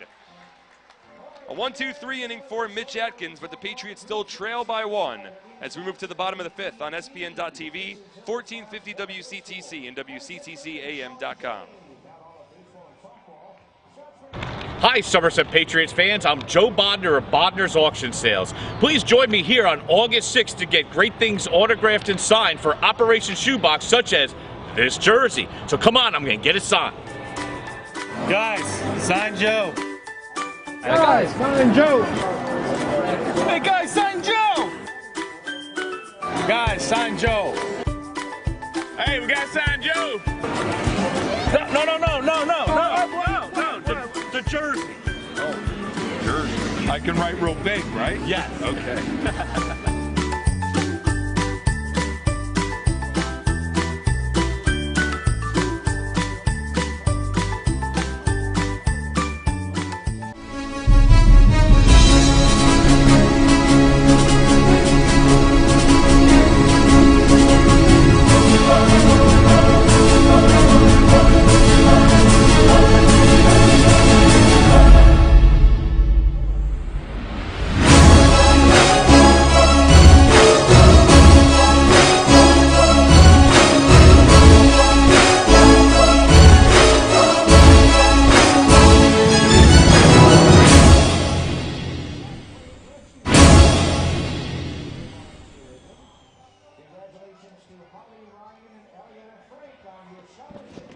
Attention Patriots fans, this summer the Atlantic League will play its 20th All-Star Game at TD Bank Ballpark in Somerset on Wednesday, July 12th. Join the Somerset Patriots All-Stars and enjoy a perfect summer night at the ballpark and catch the league's brightest stars compete in a home run derby and the Midsummer Classic. There will be a Revolutionary War theme, giveaways, collectibles, your favorite ballpark food, and a post-game fireworks show that will light up the sky. With all the fun brought to you by Robert Wood Johnson Barnabas Health and Horizon Blue Cross Blue Shield of New Jersey.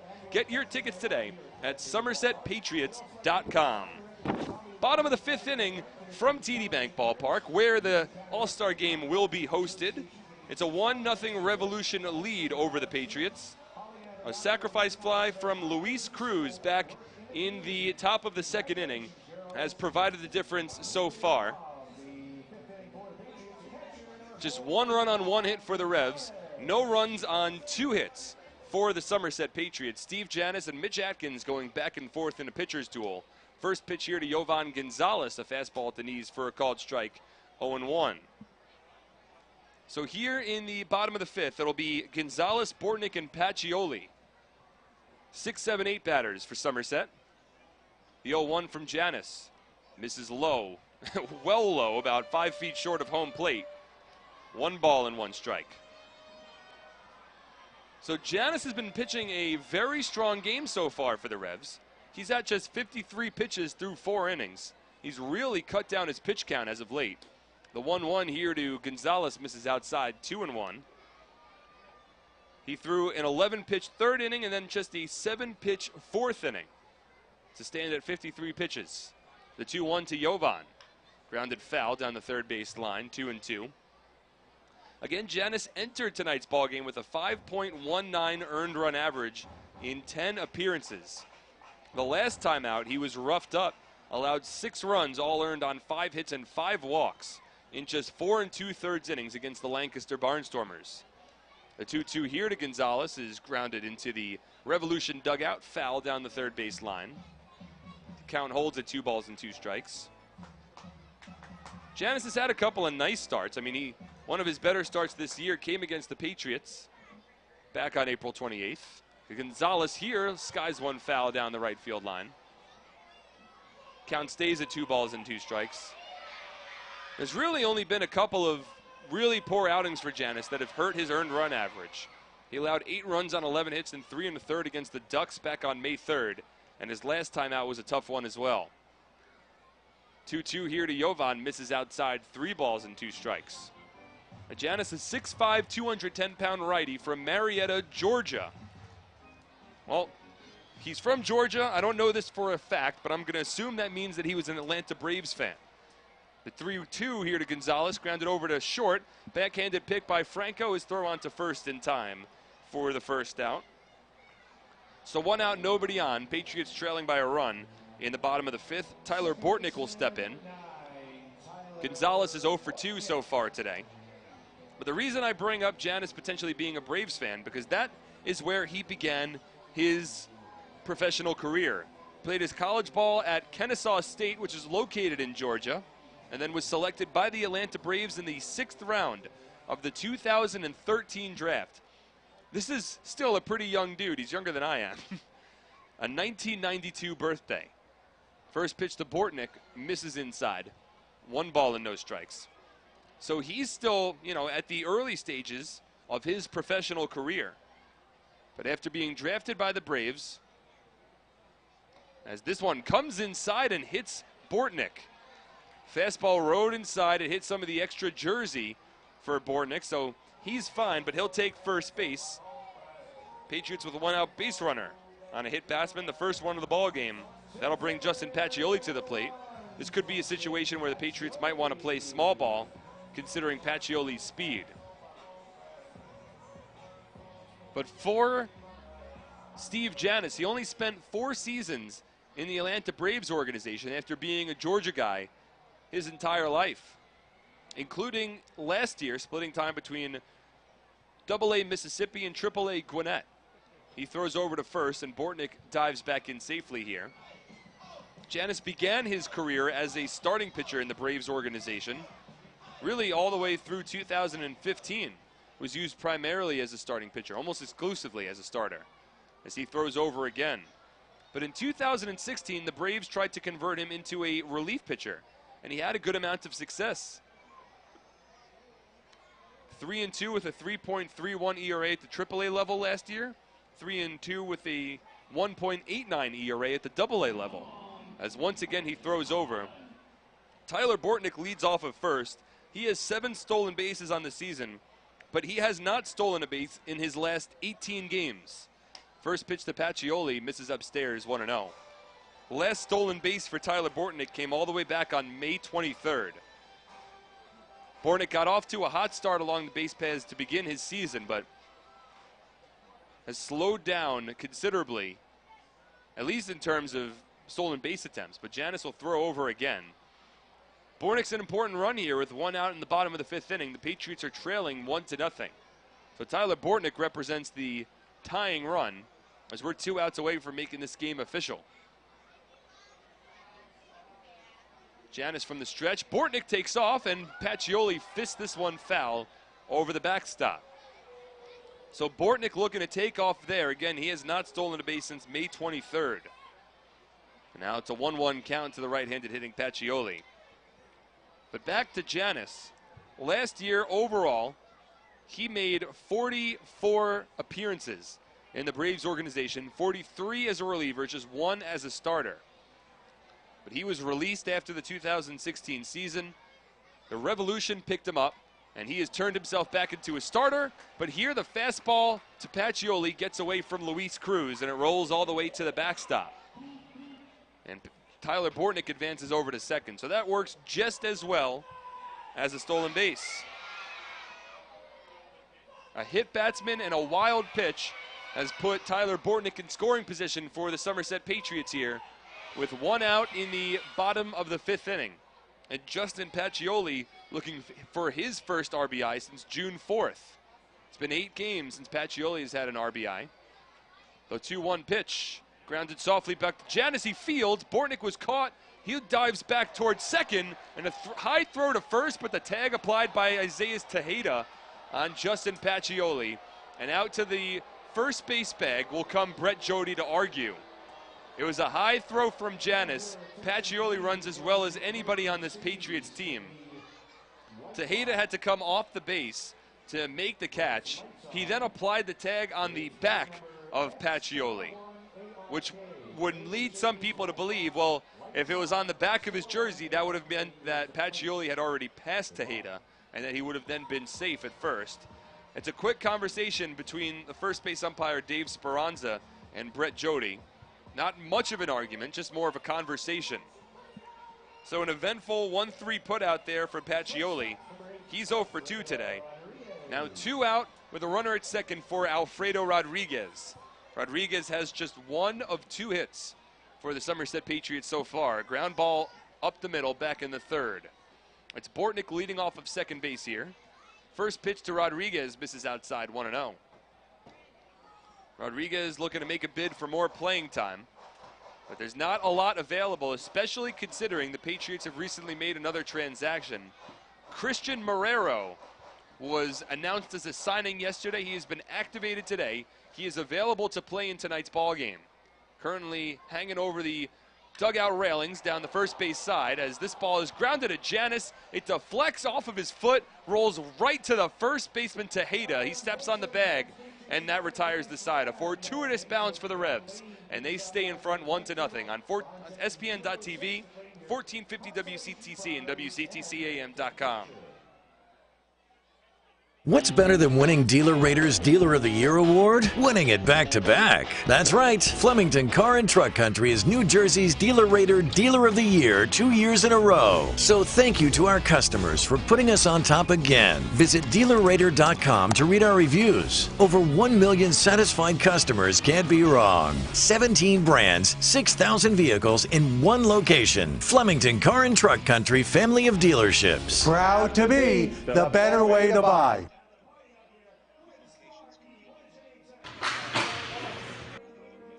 I couldn't hold my meals down anymore. I would get chronic fatigue. Yeah, in the beginning, it's very tough when you're first told that somebody that you love has to have a transplant. Where do I go? Who can come and get themselves tested? To see who's a match for me.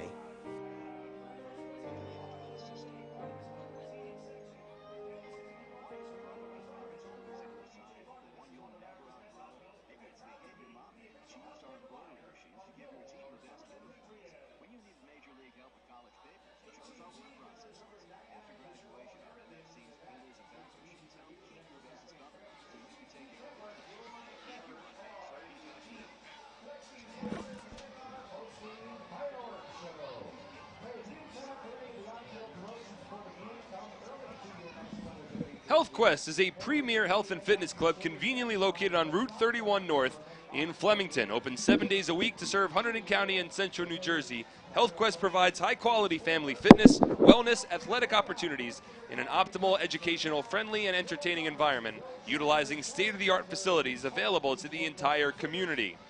Have your monthly telephone costs been on the rise? Are you looking for better ways to communicate with your customers and remote employees? Or perhaps you're planning to move or expand your business? Ideacom Communications Group can help. Ideacom is a local, reputable company with the experience to provide a solution that's right for your business. Get the guys from Ideacom on your team by calling them today at 973-857-4440. That's one call that'll save you time and money. Revolution still leading 1-0 as we move to the top of the 6th inning here at TD Bank Ballpark.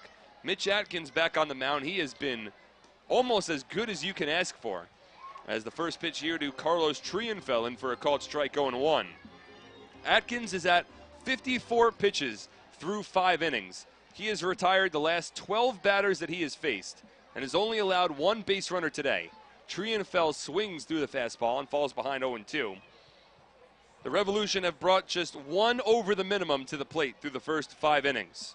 That lone base runner was Isaias Tejeda, who led off the top of the 2nd inning with a triple over the head of the left fielder, Chris Grayson. A ball that Grayson misplayed. The 0-2 fouled off. Trienfeld stays alive. It was a sharply hit line drive over the head of Chris Grayson in left field back in the 2nd inning. Grayson went back and mistimed his jump, wound up hitting his back hard against the wall in straightaway left. And Tejeda was held up at third base, almost had the opportunity to score on a potential inside the park home run. But Justin Pacioli had to come all the way from center field to field the ball in left because Grayson was slow to get up. But Pacioli got it back along the infield quick enough to hold Tejeda at third. Fastball here to Carlos Trienfeld, misses upstairs, 2 balls and 2 strikes. But that's been it. Luis Cruz, the next batter, hit a sacrifice fly to center field, which scored Tejeda. And that's the difference in this ball game. Breaking ball in there for a called 3rd strike. Atkins with a beautiful breaking ball there freezes Carlos Trienfeld. 4th strikeout for Mitch Atkins, 13 consecutive Revolution retired. That's the first of the looking variety for Atkins as well. Trienfeld 0 for 2 with a pair of Ks. Now Jared Mitchell steps in 0 for 1. Flew out to deep right field his first time up. One of really only a couple of sharply hit balls by the Revolution against Atkins so far tonight. But Mitch has looked very strong, arguably one of his strongest outings so far this season, as the fastball is in for a called strike at the knees to Mitchell 0-1. Atkins had a very strong stretch back in early May against the New Britain Bees and the Bridgeport Bluefish, where he looked almost unhittable. 0-1 here is fouled off. Mitchell falls behind 0-2. Atkins tossed 6 shutout innings against the New Britain Bees back on May 3rd, in which he allowed just 2 hits and struck out a season-high 9 batters. That single game high of 9 strikeouts is held even to this point. A couple of pitchers have matched him, but none throwing more. Breaking ball here misses low, 1 ball and 2 strikes. His next time out, he allowed just 1 run with 6 strikeouts over 5 innings against the Bridgeport Bluefish, but he took a hard luck loss in that ball game. From the windup here, the 1-2 misses outside. 2 balls and 2 strikes. Overall, it's been a roller coaster season for Atkins. the ledger goes win-loss, win-loss, loss-loss, win-win, loss-win. And so it goes. Sometimes that's just baseball. The 2-2 misses low. 3 balls and 2 strikes. And this is the first 3-ball count, I believe, of the night for the Revolution. I can't remember another time that the Revs had drawn a 3-ball count against Atkins. He has not yet walked the batter. And again has allowed just 1 base runner so far tonight. From the windup, the payoff pitch. Swing and a miss, strike 3. Atkins just dialed back, challenged Mitchell with a fastball. Gets him down swinging. Back-to-back Ks for the former major leaguer. Now 2 out. And nobody on in the top of the 6th. Revolution still leading 1-0. We move back to the top of the order and Travis Witherspoon. Atkins has now retired the last 14 consecutive batters. Has faced just 1 over the minimum. Here's Witherspoon. He's 0 for 2 so far today. First pitch breaking ball drops in for a called strike, 0-1. And everything that Atkins is throwing right now is working. He has got his breaking ball dialed in. He is throwing it accurately. It consistently is dropping in right around the knees, and he's locating it well. 0-1 lifted towards right, fairly deep. Golson back towards the warning track. At the wall, it's gone!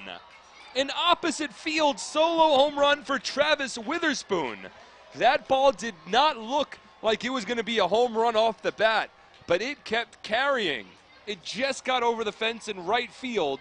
A solo home run for Witherspoon, his 3rd of the season. And the Revolution now lead 2-0.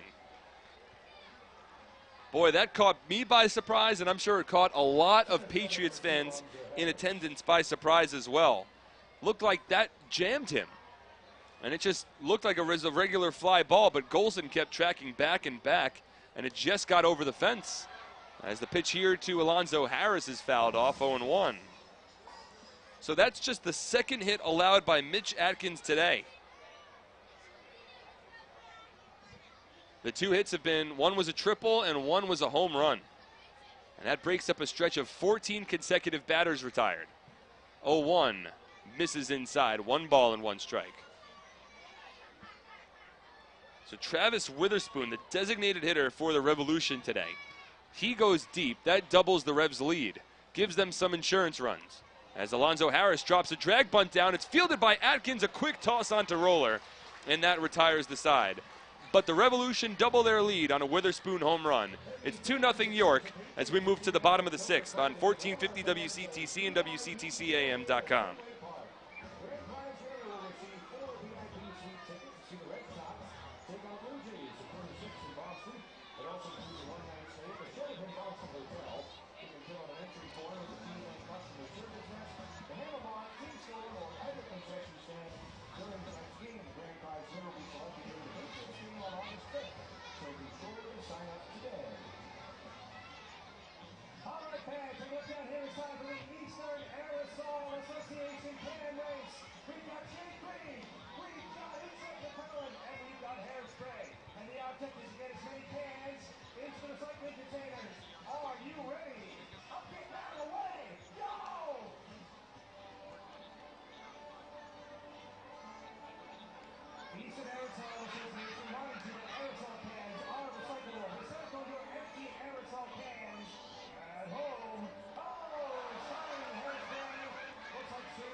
Tickets to every Sunday home game.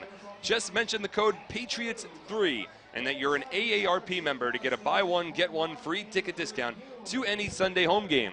Be sure to visit AARP.org for more information on how you can become a member. AARP, real possibilities. Hey fans, do you have a group of friends or coworkers you want to entertain? Then come to TD Bank Ballpark and party with the Patriots on our Audi Suite Level. Enjoy the next Patriots game you attend in a lap of luxury. Stop by the ticket office to find out more information on nightly hospitality suite rentals, as well as seasonal plans that are still available. The Somerset Patriots Suite Level is brought to you by your New Jersey Audi dealers and the all-new Audi Q5 SUV. First pitch to Chris Grayson, a fastball that misses outside. 1 ball and no strikes. So Mitch Atkins now at 70 pitches through 6 innings. The 1-0 here to Grayson. Misses inside. 2 balls and no strikes. Meanwhile, Steve Janis was at 69 pitches through 5 innings. But he works against the top of the order here for Somerset. Grayson, Golson, and Guzman. The 2-0 in there for a called strike, 2-1. It's now a 2-0 lead for the Revolution. 2 runs on 2 hits for the Revs, no runs on 2 hits for the Patriots. A pitcher's duel here at TD Bank Ballpark as Grayson swings through the fastball and the count moves to 2-2. Grayson's 0 for 2 today, struck out swinging in the first, grounded out to second base in the third. 2 home runs on the season for the first-year Patriot. A left-handed batter against the righty Janis. Shakes off his catcher Cruz and now steps off. Last time Grayson appeared in the game was Thursday night against the Long Island Ducks. He had the lone hit in that ball game for Somerset, the 2-2. Swing and a miss, strike 3. That was a changeup that was towards the outside part of the plate. Grayson was well out in front. For Janis, that's just his 3rd strikeout of the ball game. His first strikeout dating back to the 2nd inning. So 1 out, nobody on for Greg Golson. Golson's 0 for 2. He's now 0 for his last 11 over the last 3 ball games. Was red hot previous to the last 3 games. Just to provide some context, over his last 13 games, he has hit safely in 9 of those. Carrying a 14, he was 14 for 50 over those last 13 games. Breaking ball here drops in for a strike 0-1. With 2 home runs, 2 triples, 4 doubles, 7 runs scored, and 12 RBI, all coming over his last 13 games. A right-handed batter works against the righty Janis here. The 0-1. Breaking ball in the dirt, blocked by Cruz. 1 ball and 1 strike. Nobody getting loose in the Patriots bullpen, so Mitch Atkins certainly looks like he'll come back out for the 7th inning. He's only thrown 70 pitches through 6 and has only allowed 2 hits. He's been very strong. The 1-1 here to Golson. Line towards center. Racing in is Harris. He dives! And he makes the catch! Oh, a tremendous diving play by Alonzo Harris. In right center field, he absolutely robbed Greg Golson of a base hit. Highway robbery from Alonzo Harris at straightaway center field.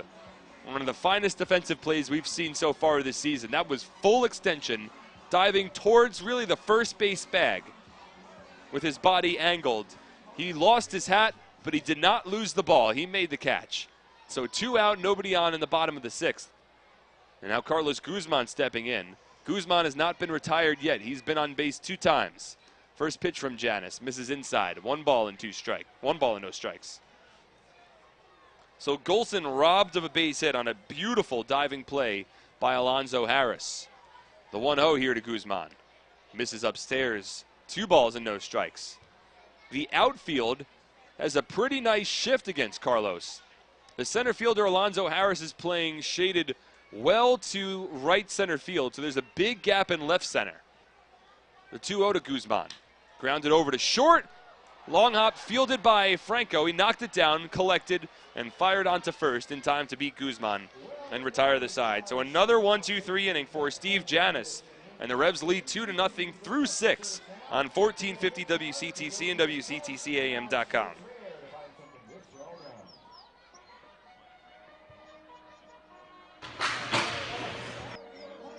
I couldn't hold my meals down anymore. I would get chronic fatigue. Yeah, in the beginning, it's very tough when you're first told that somebody that you love has to have a transplant. Where do I go?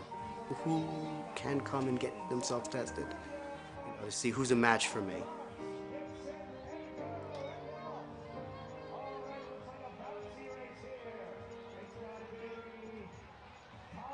Insurance is a complicated subject. Add a language barrier and it's just a disaster. My name is Melissa Estevez, and I work for Horizon Blue Cross Blue Shield of New Jersey at Horizon Connect. I love my job because I'm able to connect with the people. Once they realize they can come here and speak to someone in Spanish, they keep coming. Health insurance is very complicated, especially today. I love making it simple for people. It's something that makes me feel fulfilled.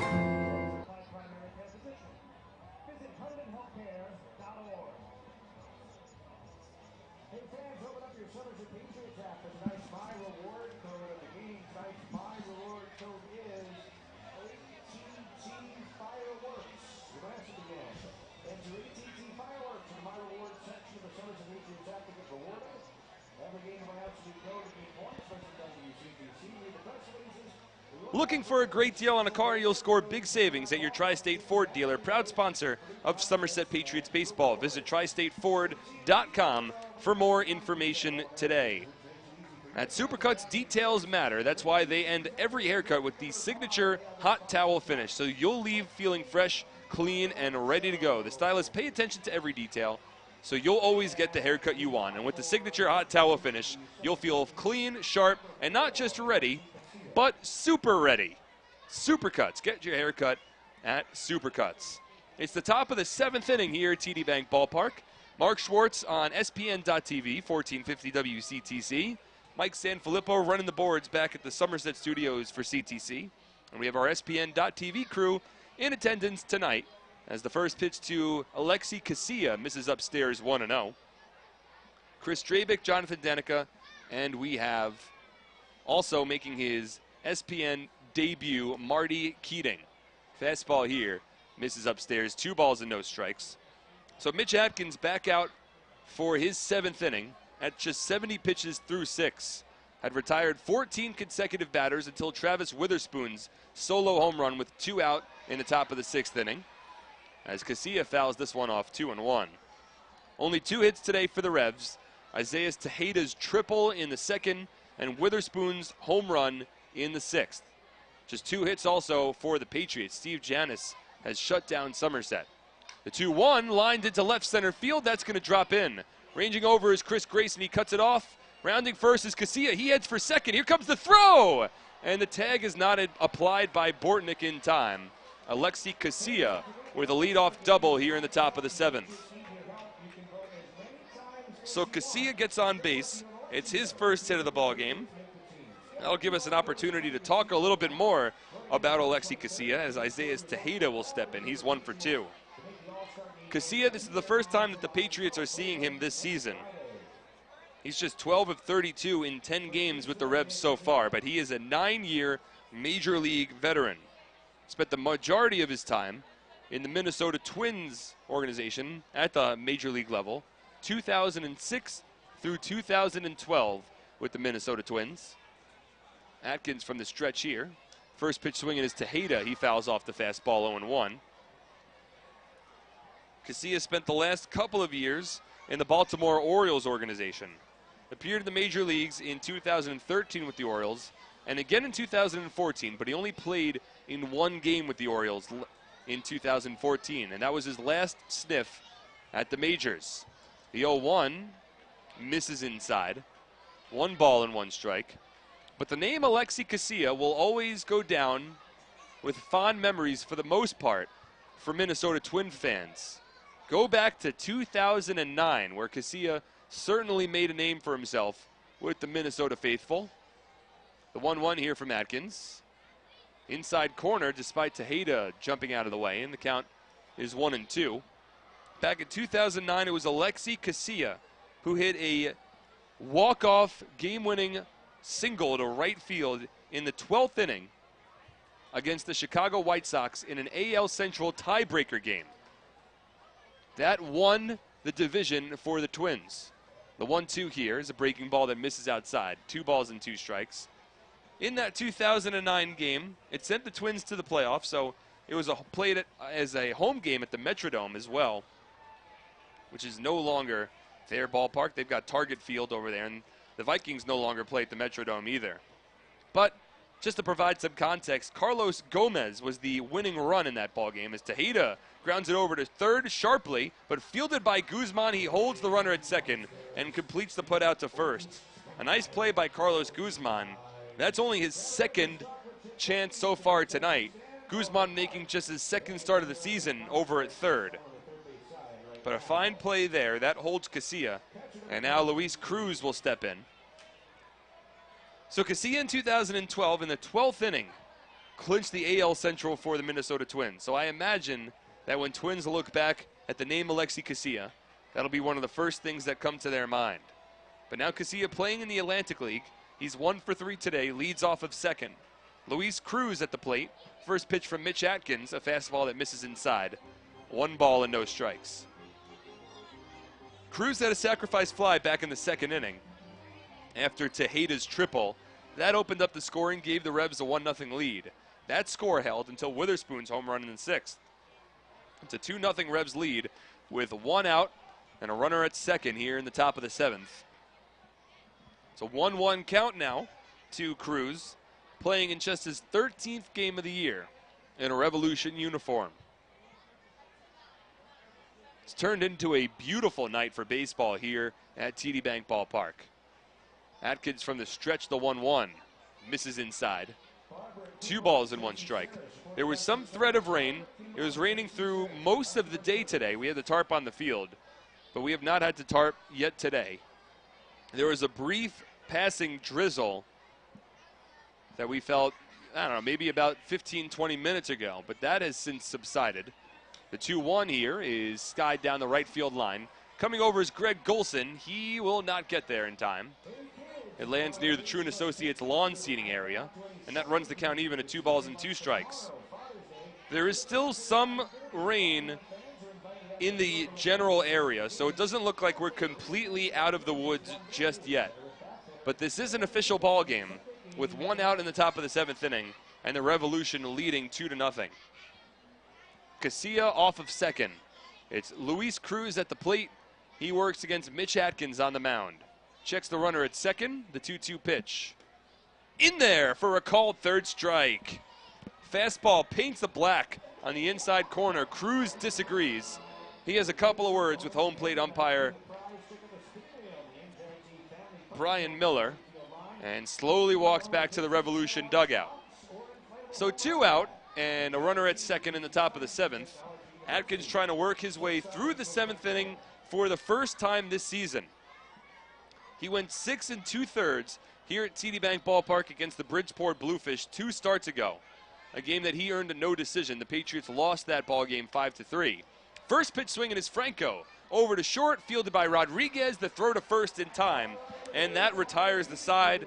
Mitch Atkins has thrown 7 innings, but the Revolution still lead 2-0 on 1450 WCTC and WCTCAM.com.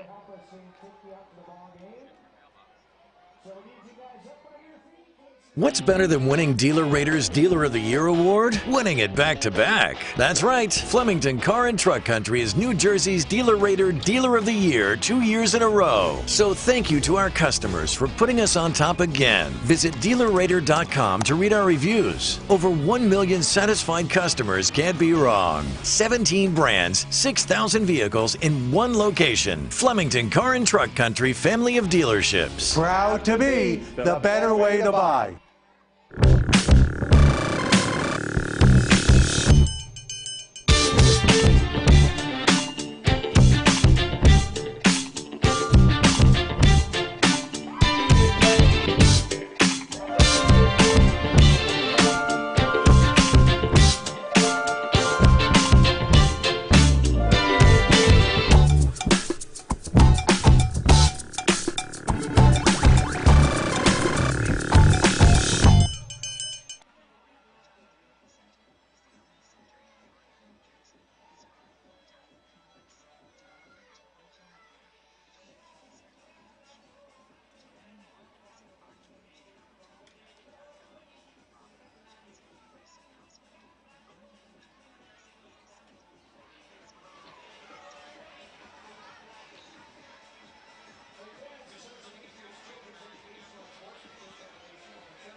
Is your roof on your home or commercial building leaking or outdated or needs repair work? Homeowners, building owners, Thomas Espelardo Roofing installs all types of roofing, including large-scale commercial flat roof projects and shingles for your home. Thomas Espelardo Roofing, LLC is your local roofing experts proudly serving Somerset County. Call us today at 732-560-7500 or visit us online at thomasespelardoroofing.com. The Somerset Patriots would like to thank Children's Specialized Hospital for their continued support of the 2017 Somerset Sluggers Kids Club. It's Minikazi to lead off the bottom of the 7th inning. We are done stretching here at TD Bank Ballpark. Steve Janis remains on the mound for the Revs. First pitch here to Minikazi. It's a fastball that misses inside. 1 ball and no strikes. So Janis has thrown just 80 pitches through 6 innings. And he has limited the Patriots to no runs on 2 hits, with the Revolution leading 2-0. The 1-0 here to Minikazi. Comes inside and brushes him back. And a 2-ball, no strike count. Minikazi's 0 for 2 today. Grounded out to second base in the first, grounded into a 6-4-3 double play in the 4th. Janis has had to work just 3 over the minimum. Breaking ball here, misses outside. 3 balls and no strikes to Minikazi. The Patriots have had a leadoff base runner on once today. That was back in the 4th inning when Carlos Guzman led off that frame with a base hit, but it was Minikazi's double play that ended that threat quickly. The 3-0 from Janis. Upstairs, ball 4. Mark Minikazi draws himself a leadoff walk here in the 7th inning, and with that, the Revolution bullpen will begin stirring. So Somerset looking for a comeback here. They trail 2-0, but certainly an attainable distance. With Roller coming to the plate, he is one guy that can attain that comeback with 1 swing of the bat. Just 1 home run so far this year, but he has power for days. Hashtag power for the number 4, days. D-A-Y-Z. First pitch to Rollers, a fastball that misses upstairs 1-0. So Minikazi leads off of first. Kyle Roller represents the tying run. And after that first pitch missed well outside, that'll bring Paul Fletcher, the pitching coach for the Revolution, out to the mound to have a conversation with Steve Janis. 2 runs, 3 hits, no errors for the Revs. No runs, 2 hits, and no errors for the Somerset Patriots. Take this opportunity to check the out-of-town scoreboard in the Atlantic League. Again, the Patriots entering 2.5 games up on the Bridgeport Bluefish for first place in the Liberty Division. Right now in that Bluefish game, they continue to lead 7-4, but the Skeeters are on the comeback trail. Sugarland was trailing 7-0. They put 4 runs on the board in the top of the 6th.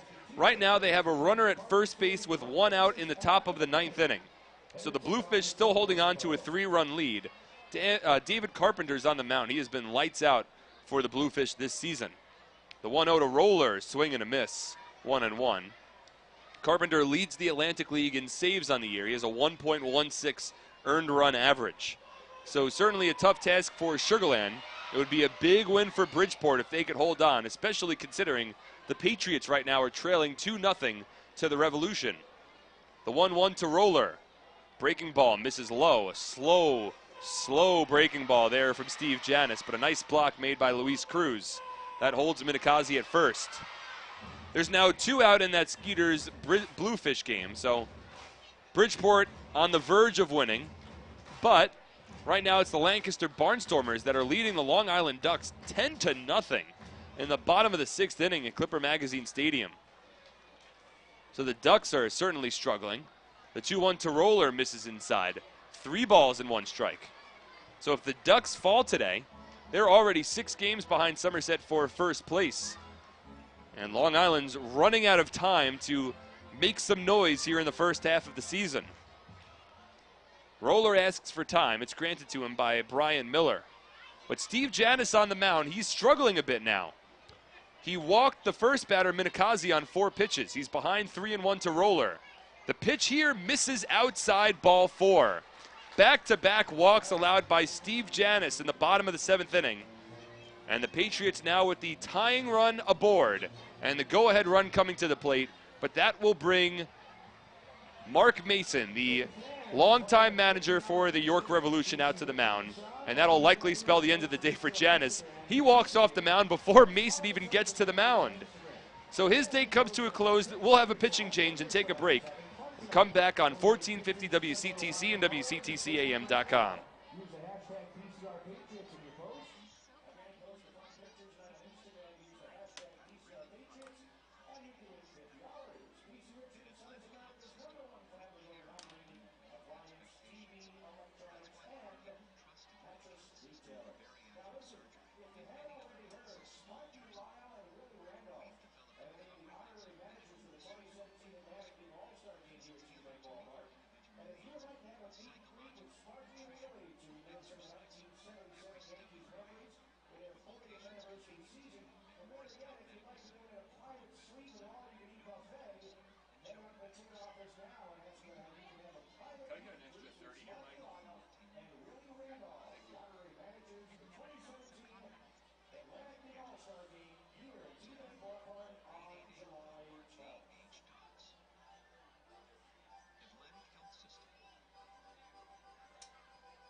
TD Bank Ballpark, and Steve Janis' day has come to a close.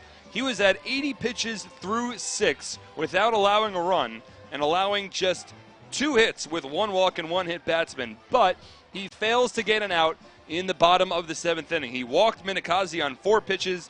He walked Kyle Roller on 5 pitches. So now the new pitcher in the ballgame for the York Revolution is the 6'3", 210-pound righty Michael Click from Media, Pennsylvania, his 2nd season in a Revolution uniform. He made 48 appearances last year, went 7-3 with a 5.25 earned run average. This year, he is 1-0, and he's been arguably one of the best relievers for the Revolution. This is really York's strength, is their bullpen. Click is 1-0 this year with a 1.37 earned run average in that 20-game span. Over 19 2/3 innings of work, he has struck out 19 batters against 7 walks. Opponents hitting just 179 against him. So the righty Click, he comes on and he'll go up against 4 consecutive right-handed batters. Jovan Gonzalez and Tyler Bortnick due up, followed by Justin Pacioli and Alfredo Rodriguez. Jovan is 0 for 2 so far today. He was 6 for 18 against the Revolution entering tonight's ballgame, and he reached base safely in 31 of 35 games in which he has played this season. But 0 for 2.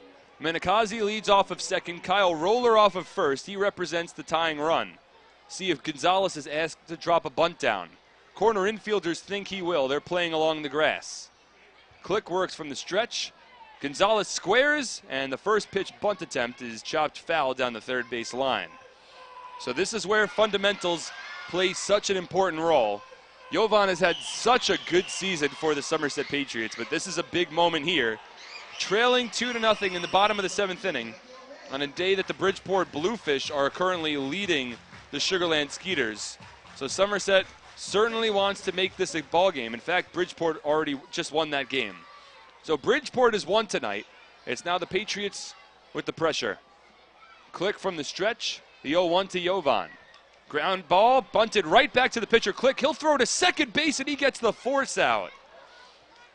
Gonzalez bunted it right back to the pitcher, Click, who had enough time to throw Roller out at first base, still nursing a sore foot.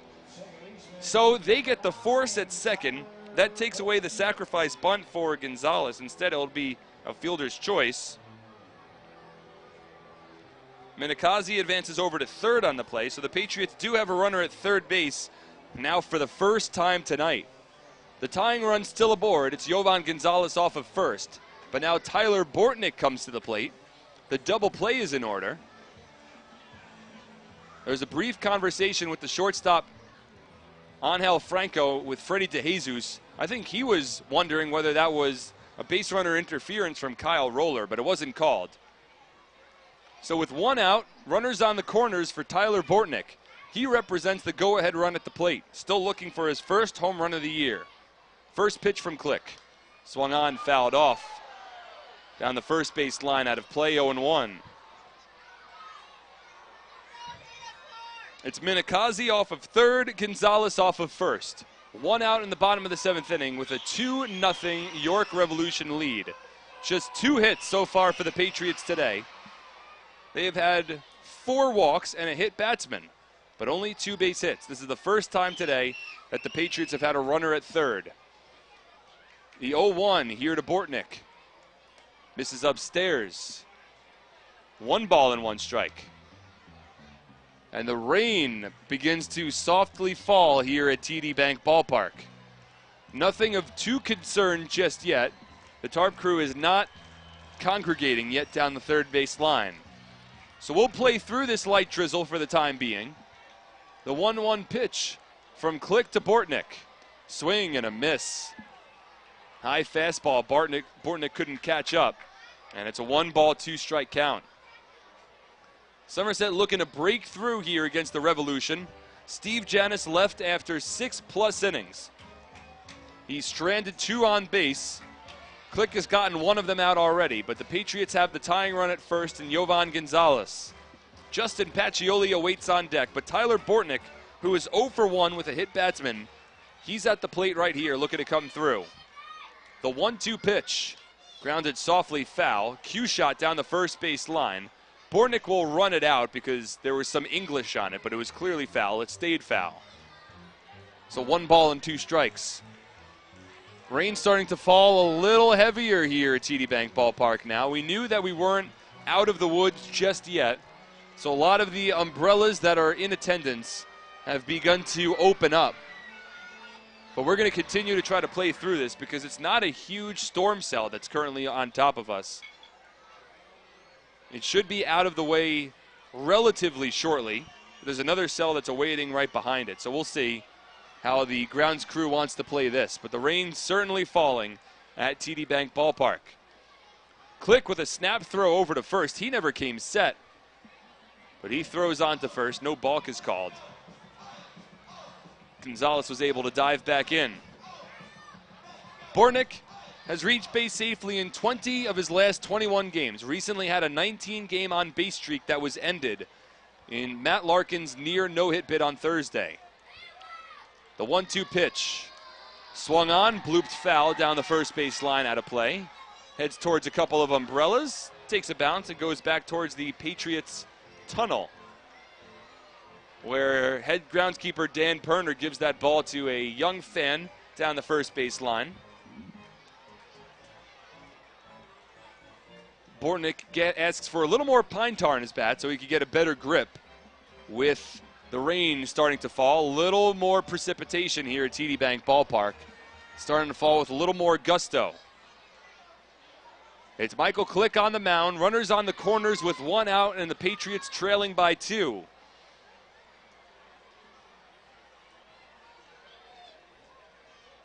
Click comes set. From the stretch, takes his time. The 1-2 pitch. Swung on, grounded down the third baseline. It's past Trienfel. Into scores Minikazi. Gonzalez goes first to third. It's an RBI double for Tyler Bortnick. And the Patriots are on the scoreboard. It's now a 2-1 game in the last of the 7th. The 17th run batted in this season for Tyler Bortnick. He fouled off a couple of tough pitches. The Patriots now with the tying run 90 feet away from home and the go-ahead run in scoring position for Justin Pacioli. So that run will be charged against Steve Janis. His book comes to a close. We'll get you his final line shortly. But with the rain continuing to fall, we are playing through this here at TD Bank Ballpark. Some rain starting to creep into the broadcast booth. But the Revolution will bring the infield in with the tying run at third, less than 2 out. First pitch to Pacioli, in there for a called strike, 0-1. It's Gonzalez now off of third. He's the tying run. Bortnick off of second. He's the go-ahead run. In a 2-1 ball game with one out in the bottom of the 7th inning. Pacioli at the plate. He's 0 for 2 today. The 0-1 from Click. Swung on, lifted deep left field. Robinson going back. He looks up. It's over his head. And one hops against the wall. That's going to give the Patriots the lead. Gonzalez and Bortnick both in to score. Somerset in front 3-2 here in the bottom of the 7th.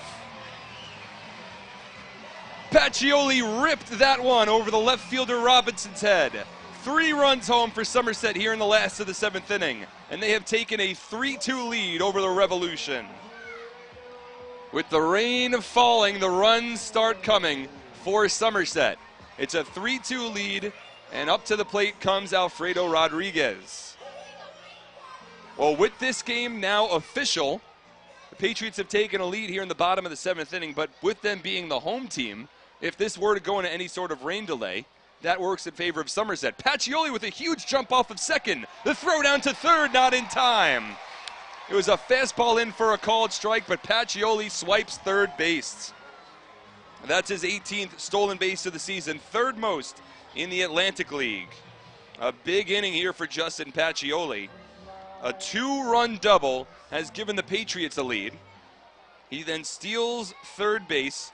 So Somerset now with an insurance run, 90 feet away from home. Alfredo Rodriguez at the plate. He is 1 for 2. The Revolution bring the infield in. The 1-0 pitch here to Rodriguez misses low. 1 ball and 1 strike. Well, that's a monkey off the back of Justin Pacioli. It's his first 2 runs batted in since June 4th. An 8-game stretch for Pacioli without an RBI.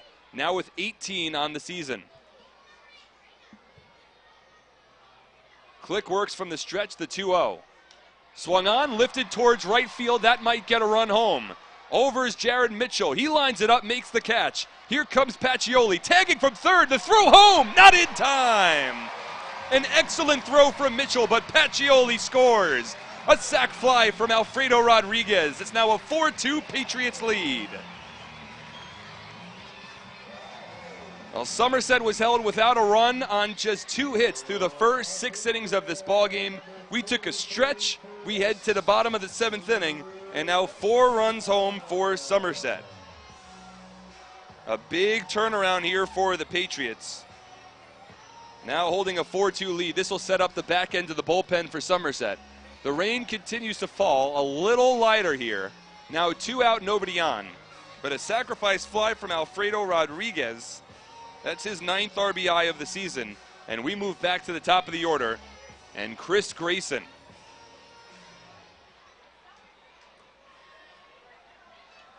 First pitch here to Grayson. Fastball misses low, 1-0. So Michael Click has struggled mightily here today. He entered, again, with a very impressive ERA, standing at just 1.37. He allowed the 1 inherited runner to come home and score, so Janis's book is closed as Grayson takes this fastball low. Steve Janis goes 6+ innings for the Revolution. He allows just 1 run on 2 hits with 3 walks and 3 strikeouts. And now Michael Click has already allowed 3 runs in 2/3 of an inning. This inning not yet done. 2-0 here to Grayson. Misses upstairs, 3 balls and no strikes. So the Patriots have turned this ball game around, now holding a 4-2 lead with 2 out in the bottom of the 7th inning. And Grayson at the plate here, working against Michael Click. The 3-0 pitch. Swung on, fouled off. Count 3-1. We'll pause 10 seconds for station identification on 1450 WCTC.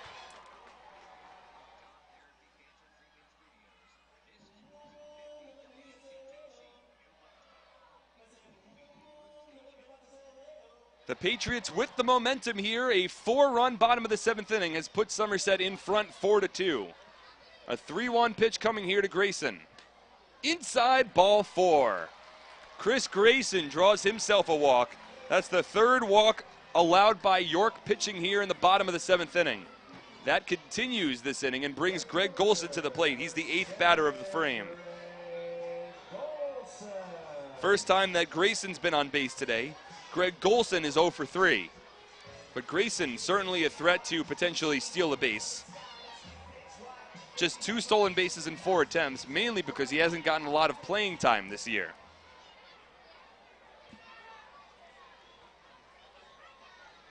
In addition to all of this, Mitch Atkins is now in line for the win after he worked a scoreless top of the 7th. Greg Golston fouls off the fastball here from Click, 0-1. Atkins is at 85 pitches through 7 innings. And admittedly, I haven't been looking down towards the Patriots bullpen too often here in the bottom of the 7th, but I don't see anybody getting loose right now. I don't believe anybody's getting loose. So this might be Atkins coming back out for the 8th inning, now holding on to a 4-2 lead. He has been very, mightily impressive so far today. Grayson dances off of first, and that pulls Click off the mound momentarily.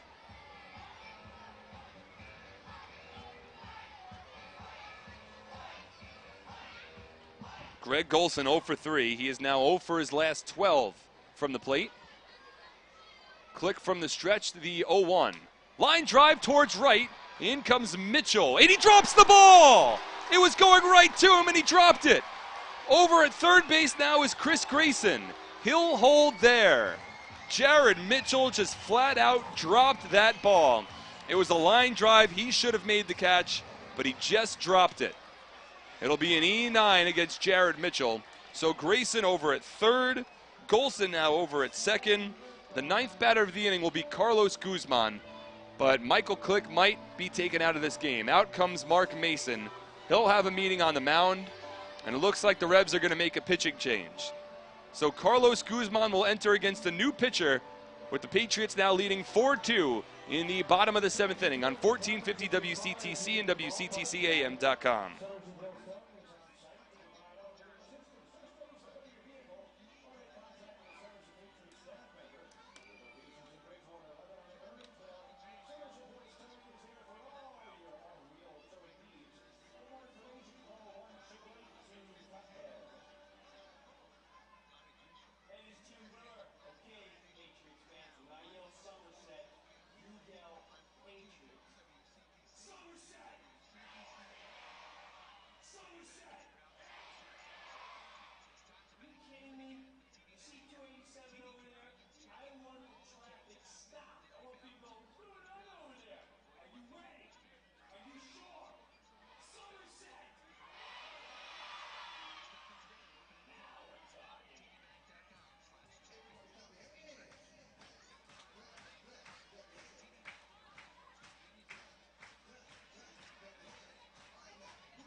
Somerset Patriots lead with 2 out here in the bottom of the 7th inning. 4 runs have already come home for the Patriots.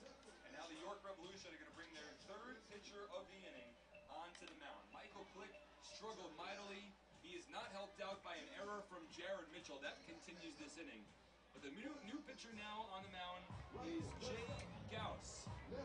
He's 6'2", 260-pound righty. He makes his first appearance against the Somerset Patriots this season. Finishes up some of his warm-up pitches, but he'll work against the left-handed hitting Carlos Guzman with 2 out in the bottom of the 7th inning, and the Patriots now leading this ballgame 4-2. The starting pitcher for the Revolution, Steve Janis, opened up this inning, but he walked the first 2 batters. He walked Mark Minikazi on 4 pitches, walked Kyle Roller on 5 pitches, was then taken out of the ballgame. Jovan Gonzalez came in, dropped down a sacrifice bunt, but the new pitcher, Michael Click, made the out at second base to turn that into a fielder's choice. The Patriots had runners on the corners. Next batter was Tyler Bortnick. He hit an RBI double down the third base line to make it a 2-1 game. Justin Pacioli then stepped up, and he hit himself a 2-run double over the left fielder Derek Robinson's head. That gave Somerset a 3-2 lead. Alfredo Rodriguez then pitched in a sacrifice fly, and the score 4-2. The Patriots weren't done. Chris Grayson then drew a walk. Greg Golson lined a hot shot over to right field, but Mitchell dropped the ball. So runners at second and third with 2 out. First pitch here from Gauss is a fastball that misses inside to Carlos Guzman, 1-0. So Click struggles mightily despite his 1.37 earned run average on the season. First base unoccupied with 2 out. The 1-0 to Guzman in there for a called strike, 1-1. If I'm not mistaken, this is Gauss's first appearance in a Revolution uniform this season. Big righty, the 1-1. Check swing from Guzman, he didn't go around. And it's a 2-1 count.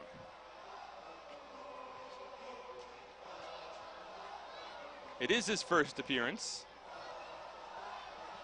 Was originally playing in the United Shores Professional Baseball League, but now making his first appearance with the Revs. The 2-1 to Guzman, swing and a miss. Fastball upstairs, Carlos swung right through it. And the count moves to 2-2. So a big moment in this ball game. Gauss asked to come in with runners at second and third and 2 out. With the number 3 batter for the Patriots, Carlos Guzman, at the plate. He challenged Guzman on that last pitch with a fastball upstairs. The 2-2 pitch here. Misses low, a breaking ball, but it's blocked by Cruz behind home plate. That holds Grayson at third. It holds Golson at second base. 3 balls, 2 strikes, 2 out in the bottom of the 7th inning. Patriots leading this ball game 4-2. They've opened it up here in the bottom of the 7th. They were trailing 2-0, but 4 runs home. Mitch Atkins now in line for the win. Looks like he might come back out for the 8th. The 3-2 pitch from Gauss. Swung on, grounded foul down the first base line.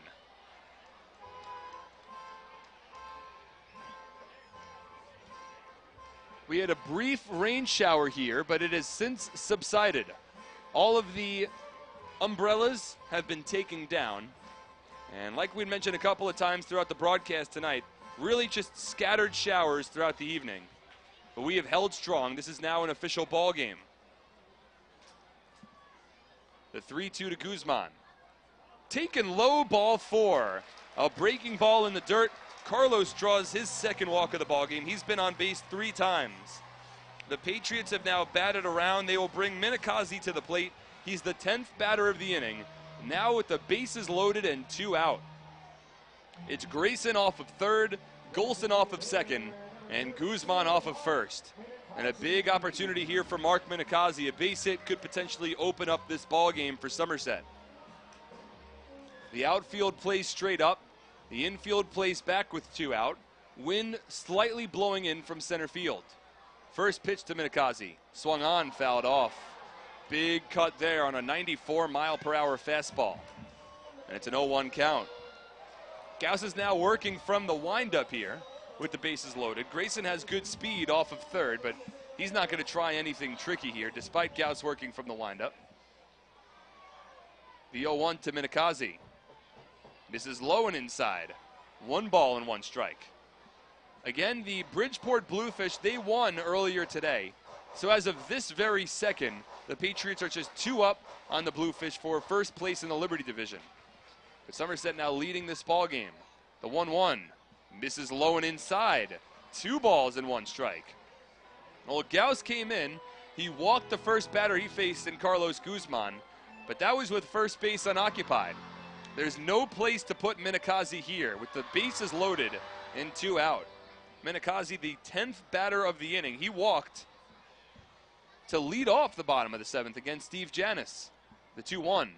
Upstairs, 3 balls and 1 strike. Nobody's getting loose in the Revs bullpen. This is Gauss's inning to complete. He's the 3rd pitcher used here in the bottom of the 7th.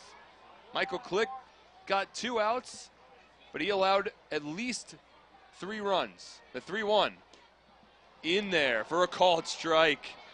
Boy, that pitch looked like it was low and inside. Minikazi dropped his bat. He started walking down the first base line. He thought he had drawn ball 4. Instead, that runs the count full, so the merry-go-round will be in motion. It's Grayson off of third, Golson off of second, and Guzman off of first. The 3 Gs with Minikazi at the plate. The 3-2 pitch. Swung on and popped up. Shallow right field. Under it's the second baseman, Casilla. He makes the catch, and that retires the side. But the Patriots put 4 runs on the board in the bottom of the 7th. They lead 4-2 on SPN.TV, 1450 WCTC, and WCTCAM.com.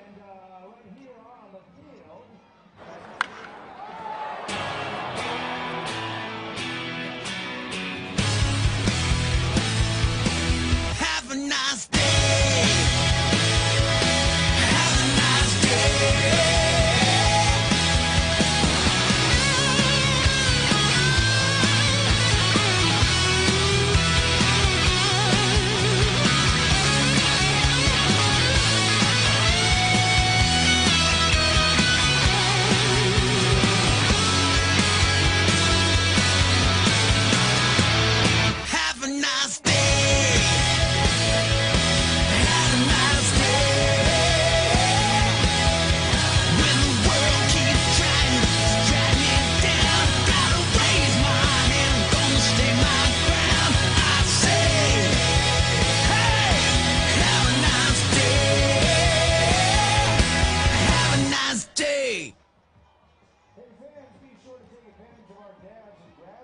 So for $55, you can get 5 field box vouchers and $10 in dining dollars.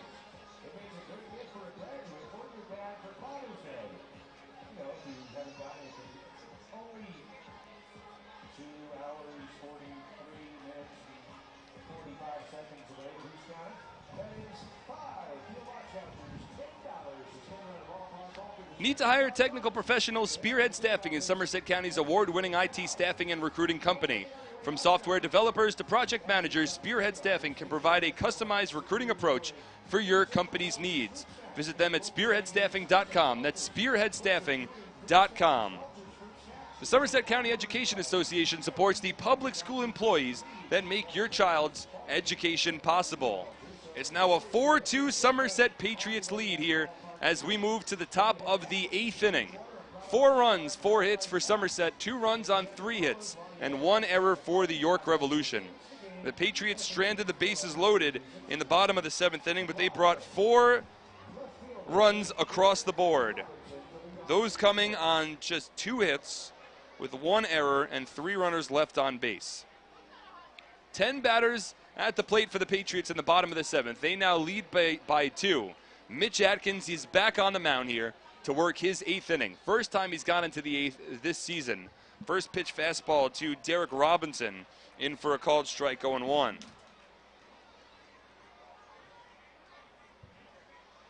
Atkins has been very impressive so far tonight.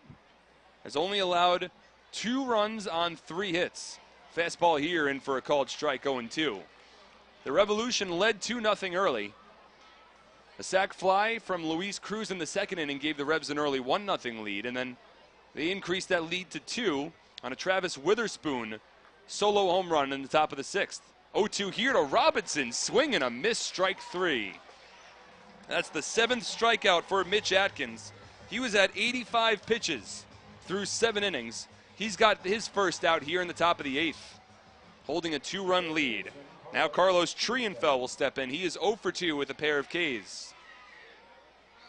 So the Revolution held their 2-run lead. The 3 hits were all extra base hits. A triple from Tejeda in the 2nd, a home run from Witherspoon in the 6th, and a leadoff double from Alexi Casilla in the top of the 7th inning. But Atkins was able to work around that leadoff double. Fastball here, in for a called strike to Trienfeld, 0-1. He worked around that double. He got Tejeda to ground out to 3rd. Cruz struck out looking, and Franco grounded out to short to retire the side. So Atkins stays in the game with 1 out, nobody on, top of the 8th. Patriots leading 4-2. Trienfeld at the plate, the 0-1. Swung on, lifted deep center field, but playable for Pacioli. He's underneath it and makes the one-handed catch for the 2nd out. So we have a couple of final lines now. Steve Janis's night has come to a close. Again, he worked 6 innings, allowing 1 run on 2 hits, 3 walks, 3 strikeouts. Michael Click worked 2/3 of an inning, allowing 3 runs, and it could have been more because he stranded 2 runners on. But he allows 3 runs on 2 hits with 1 walk and no strikeouts. Jay Gauss came on, and he stranded the bases loaded to keep this game within striking distance for the Revs. But Atkins has been marvelous on the mound for the Patriots today. Fastball here to Jared Mitchell, misses outside, 1-0. Atkins has faced just 3 batters over the minimum today on just those 3 hits. He has not walked a batter yet. The 1-0 misses outside, 2 balls and no strikes.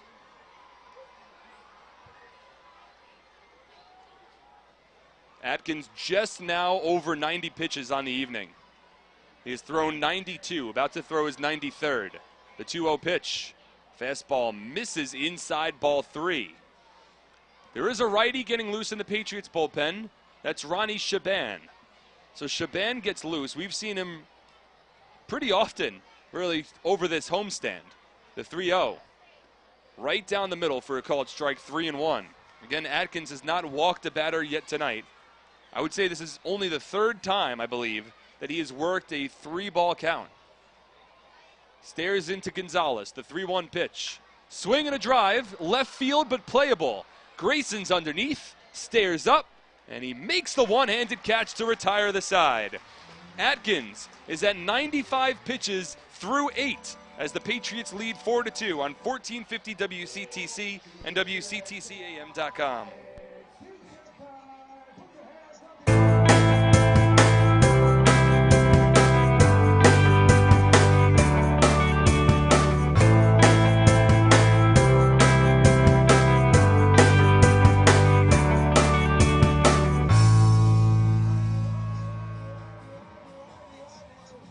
Nothing is more important than your child's education.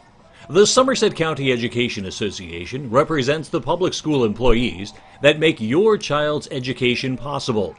This includes more than 7,000 teachers, paraprofessionals, bus drivers, nurses, custodians, secretaries, and other outstanding education support professionals. Visit www.sceanj.org for more information. Together, we can prepare our children for the future. Mommy, can you help me get my jelly bean? It's stuck. Sure, honey. Where? In my ear. From beans to bumps, we're ready for you. Hunterdon Healthcare Urgent Care. Hunterdon Healthcare, your full circle of care.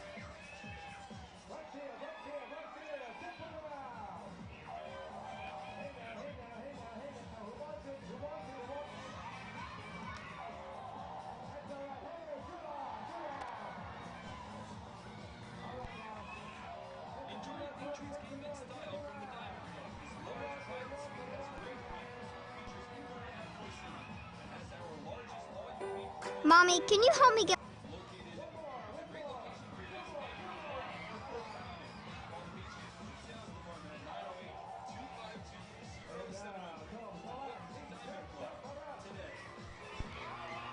Patriots leading this ballgame 4-2 as we move to the bottom of the 8th inning.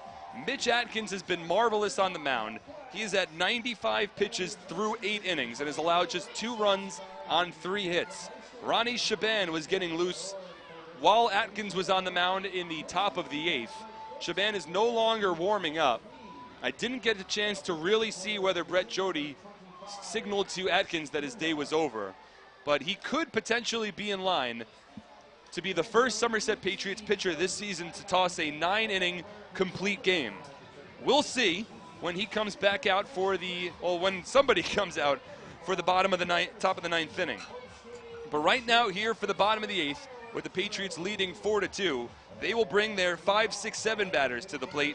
Kyle Roller, Jovan Gonzalez, and Tyler Bortnick all due up. A new pitcher on the mound here. It is Chris Dula who steps on the rubber. So Jay Gauss's day has come to a close, and now the Patriots will see Dula for the first time this season. A right-handed reliever, stands at 6'2", 200 pounds. First pitch fastball to Roller misses inside 1-0. Dula making his 5th appearance of the season. He is not factored into a decision. No record with a 4.90 earned run average. Dula works from the stretch with nobody on base, and the fastball to Roller misses outside. 1 ball and 1 strike. Roller's 0 for 2 today, but he did draw a walk his last time up. He was thrown out at second base on Jovan Gonzalez's bunt attempt. The 2-0 pitch here to Roller. Misses outside. 3 balls and no strikes.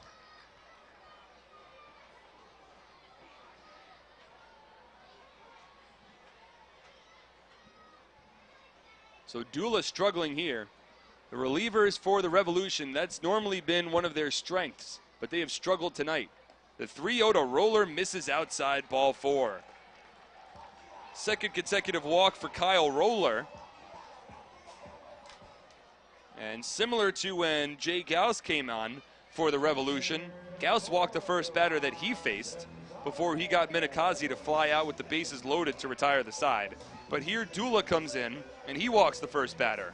So now Jovan Gonzalez will have his 4th plate appearance of the ballgame, and the Patriots, looking for an insurance run, are going to bring Scott Kelly on to pinch run over at first base. That'll also work as a defensive replacement for the Patriots in the top of the 9th inning.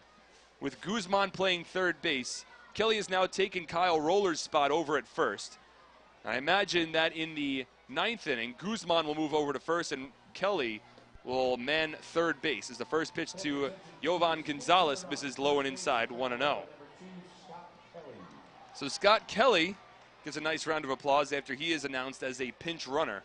Certainly a lot of speed. Kelly had a stolen base in last night's ball game, 16 steals on the season. Large lead as the fastball to Gonzalez misses inside, 2-0. But Kelly won't be running at least until Dula can throw a strike. He walked Kyle Roller to begin the inning. He has fallen behind Yovan Gonzalez, 2-0. Yovan is 0 for 3 today. He's hit safely in 16 of his last 19 ball games. The 2-0 from Dula. Kelly takes off. The fastball misses. The throw down to second, and the tag applied. Kelly is thrown out trying to steal second base. And that retires the insurance run the Patriots were looking for. Kelly caught stealing. So that was quick. But he'll still come on for the top of the 9th inning as a defensive replacement. I guess the pitch actually missed inside to Yovan. So the count 3-0. So I wonder if it would have made more sense to wait for Dula to throw a strike, because he's in danger of walking Yovan Gonzalez here, which would have put Kelly at second base had he not tried to steal second. The 3-0, right down the middle for a called strike at 101 miles per hour. The radar gun here at TD Bank Ballpark just registered that pitch from Chris Dula at triple digits. Again, it's the first time that we're seeing him this year, but anytime a pitcher can approach triple digits, it's very impressive. The 3-1, however, to Gonzalez misses outside, ball 4. So Yovan Gonzalez draws a 1-out walk, and had Kelly not tried to steal second base, the Patriots would have runners at first and second with nobody out. But instead, it's just a walk for Gonzalez. He's now reached base safely in 32 of the 36 games in which he has played this season. He'll take his lead off of first base. And Tyler Bortnick steps in. Bortnick was a big part of the Patriots' rally. In the bottom of the 7th inning, he takes a fastball inside corner for a called strike. 0-1. Bortnick's RBI double, a ground ball down the third baseline that got past the diving Trienfeld. That scored Mark Minikazi from third base, and at the time, cut into the Revolution lead. Made it a 2-1 ball game as the fastball from Dula here misses outside, 1-1. Nobody's getting loose yet in the Patriots bullpen. So after the 4-run bottom of the 7th, put Mitch Atkins potentially in line for a win. Atkins went out. He tossed a 1-2-3 scoreless top of the 8th. He's at 95 pitches, but he might be coming out to try to work a complete game here for the top of the 9th. The 1-1 to Bortnick, grounded to third, fielded by Trienfeld. Over to second for one. The turn to first in time. It's a 5-4-3 inning-ending double play. So we will head to the 9th with the Patriots leading 4-2 on SPN.TV, 1450 WCTC, and WCTCAM.com.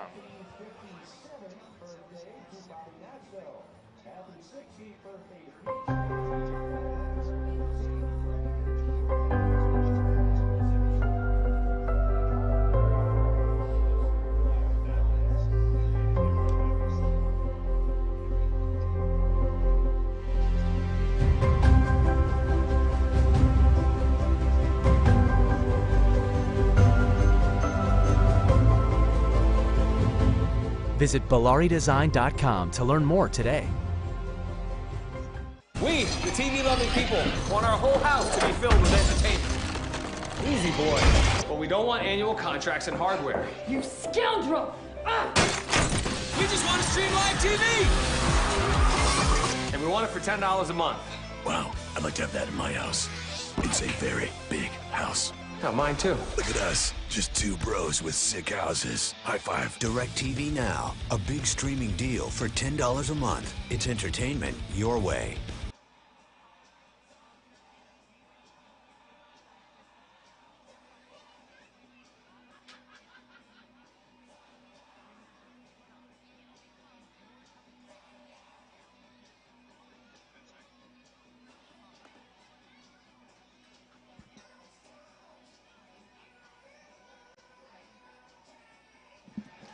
True & Associates is the sponsor of the lawn seating area in the ballpark. At True & Associates, you'll find more than a wide variety of competitive insurance products. You'll find people who understand your needs. True & Associates is a team of licensed professionals who care about their clients. It is the top of the 9th inning here at TD Bank Ballpark. Second game of this 3-game series, and Mitch Atkins is back on the mound here to try to work the first 9-inning complete game effort for the Somerset Patriots this season. Atkins currently at 95 pitches through 8. He has allowed just 2 runs on 3 hits so far. He has faced just 3 over the minimum. A sac fly in the 2nd, a solo home run in the 6th, and that has been it against Atkins. He looks to turn in a complete game effort as he will work against the top of the order here for the Revolution in the top of the 9th inning. It'll be Travis Witherspoon, Alonzo Harris, and Alexi Casilla, all due up. Corner infielders play in, middle infield back. First pitch from Atkins. Fastball at the knees for a called strike, 0-1. Crowd remains strong here at TD Bank Ballpark as they await a post-game fireworks show presented by AT&T. The 0-1 here from Atkins. Swung on, popped up, foul territory. Back behind the press box. And it lands out of play. No balls and 2 strikes to the right-handed hitting Witherspoon.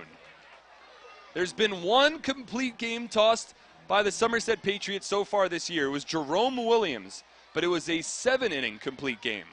The 0-2 from Atkins comes inside and narrowly misses, hitting Travis Witherspoon. He jackknifed out of the way and just got out of the way of that fastball. But the Jerome Williams complete game, that happened back on May 23rd against the Sugarland Skeeters. It was the back end of a day-night doubleheader, a game that featured almost 3 hours worth of rain delays. Williams went 7. The 1-2 here, grounded over to short, past the diving shortstop Rodriguez and into left field. A wide turnaround first for Travis Witherspoon, but he'll hold there. And now the Revolution, they bring the tying run to the plate here with nobody out in the top of the 9th. So Witherspoon with a base hit, a ground ball base hit. That's just the 4th hit of the ball game for York. Witherspoon with 6 stolen bases on the season, so he's certainly a threat to take off from first. Atkins now about to throw his 100th pitch of the evening. Witherspoon held on by Carlos Guzman over at first. First pitch here to Alonzo Harris, in for a called strike, 0-1. Scott Kelly remains in the ballgame. He entered as a pinch runner for Kyle Roller in the bottom of the 8th. He plays over at third, and Guzman moves from third base to first base. The 0-1 from Atkins. Fastball in there for a called strike. 0-2. Mitch has 7 strikeouts so far tonight without walking a batter. He entered the ballgame 7th in the Atlantic League in strikeouts on the season with 51. That number has risen tonight. He'll throw over to first, and Witherspoon dives back in. Again, it's the tying run at the plate for the Revolution here, with nobody out and a runner at first in the top of the 9th inning. 2 runs on 4 hits for the Revs, 4 runs on 4 hits for the Patriots. Atkins looking to be the first 9-inning complete game pitcher this season. The 0-2, fouled off. Harris had a very nice cut on that one. Fouled it directly behind him to the screen. So Harris able to stay alive. He is 0 for 3 today.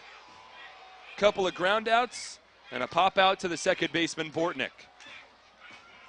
A 3-0-2 batter. He has hit safely in 5 of his last 6.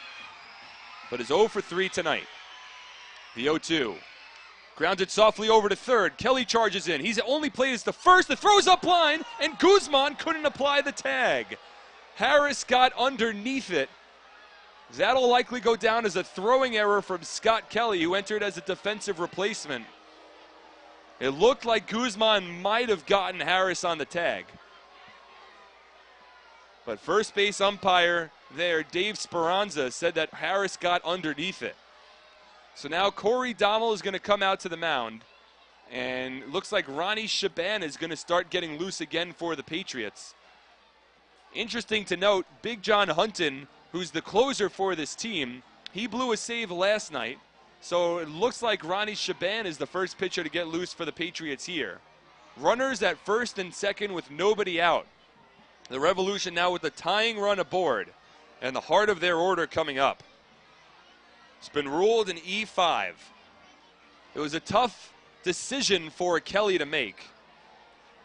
It was hit too softly for him to try to turn two, but you could tell he was sort of thinking about it initially. Decided not to throw to second, instead tried to get the sure out at first. But when he rushed the throw to first with Harris hustling down the first base line, it pulled Guzman off the bag. And now Casilla is the number 3 hitter for the Revolution, but this is certainly a bunt situation here. Casilla is not a big power hitter. He doesn't have a home run yet in 10 games with the York Revolution. So I could certainly see him trying to drop a bunt down here to try to get the tying run in scoring position.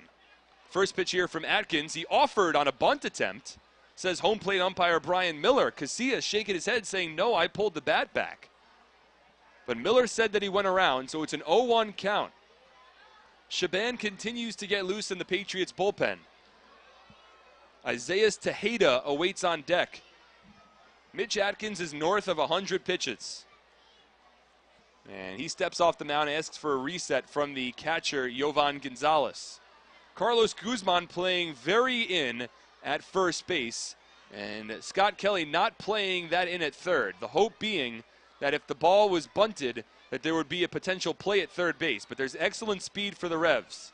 Witherspoon off of second. The 0-1. Fastball misses low as Casilla pulled the bat back. Should be a 1-1 count. It is a 1-1 count. Scoreboard had it wrong. So it's Witherspoon off of second, Harris off of first. Both of those guys very speedy base runners. Kelly plays just along the infield grass over at third. The 1-1. Bunted up in the air, but foul, and Gonzalez couldn't get there. Oh, that was almost a huge break for the Somerset Patriots. Casilla bunted it up in the air, but Gonzalez coming out from behind home plate couldn't get there in time. But now with the 2-strike count, we'll see if Casilla is still asked to drop a bunt down.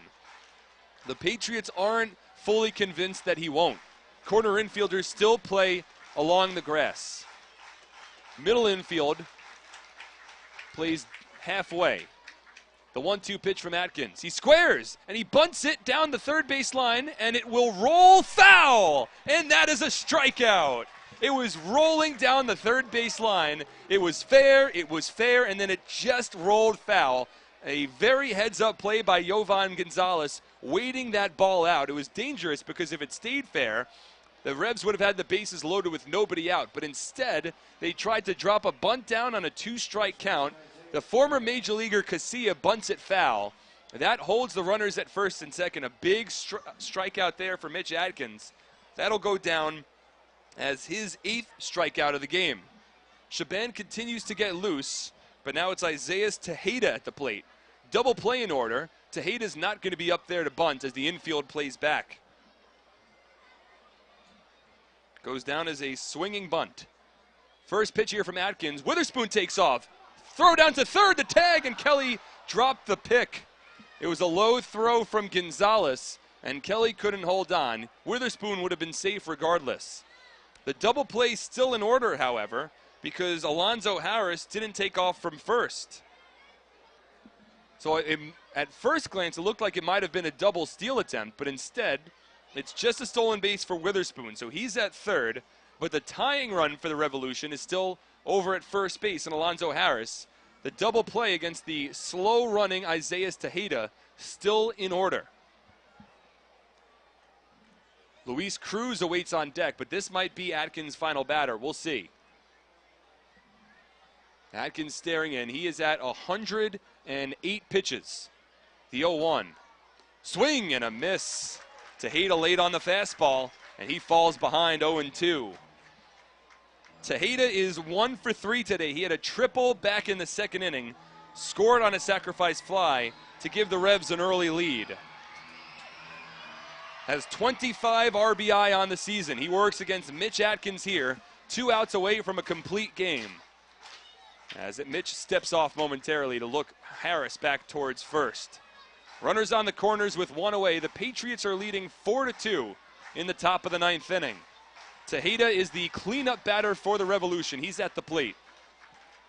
The 0-2 pitch. Swung on, grounded up the middle and through. That's going to get into center field. Witherspoon scores from third. Going first to third is Alonzo Harris. It's now a 4-3 ball game here in the top of the 9th inning. Tejeda comes through with an RBI single. And now the tying run for the Revs stands 90 feet away from home. They've put up a run against Mitch Atkins here.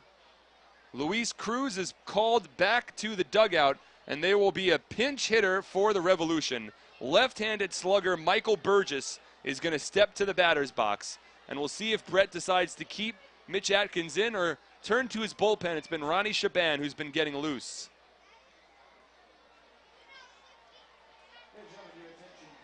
So Burgess is announced into the ballgame, and that will spell the end of the day for Mitch Atkins. He got the ground ball he was looking for from Isaias Tejeda, but it went up the middle.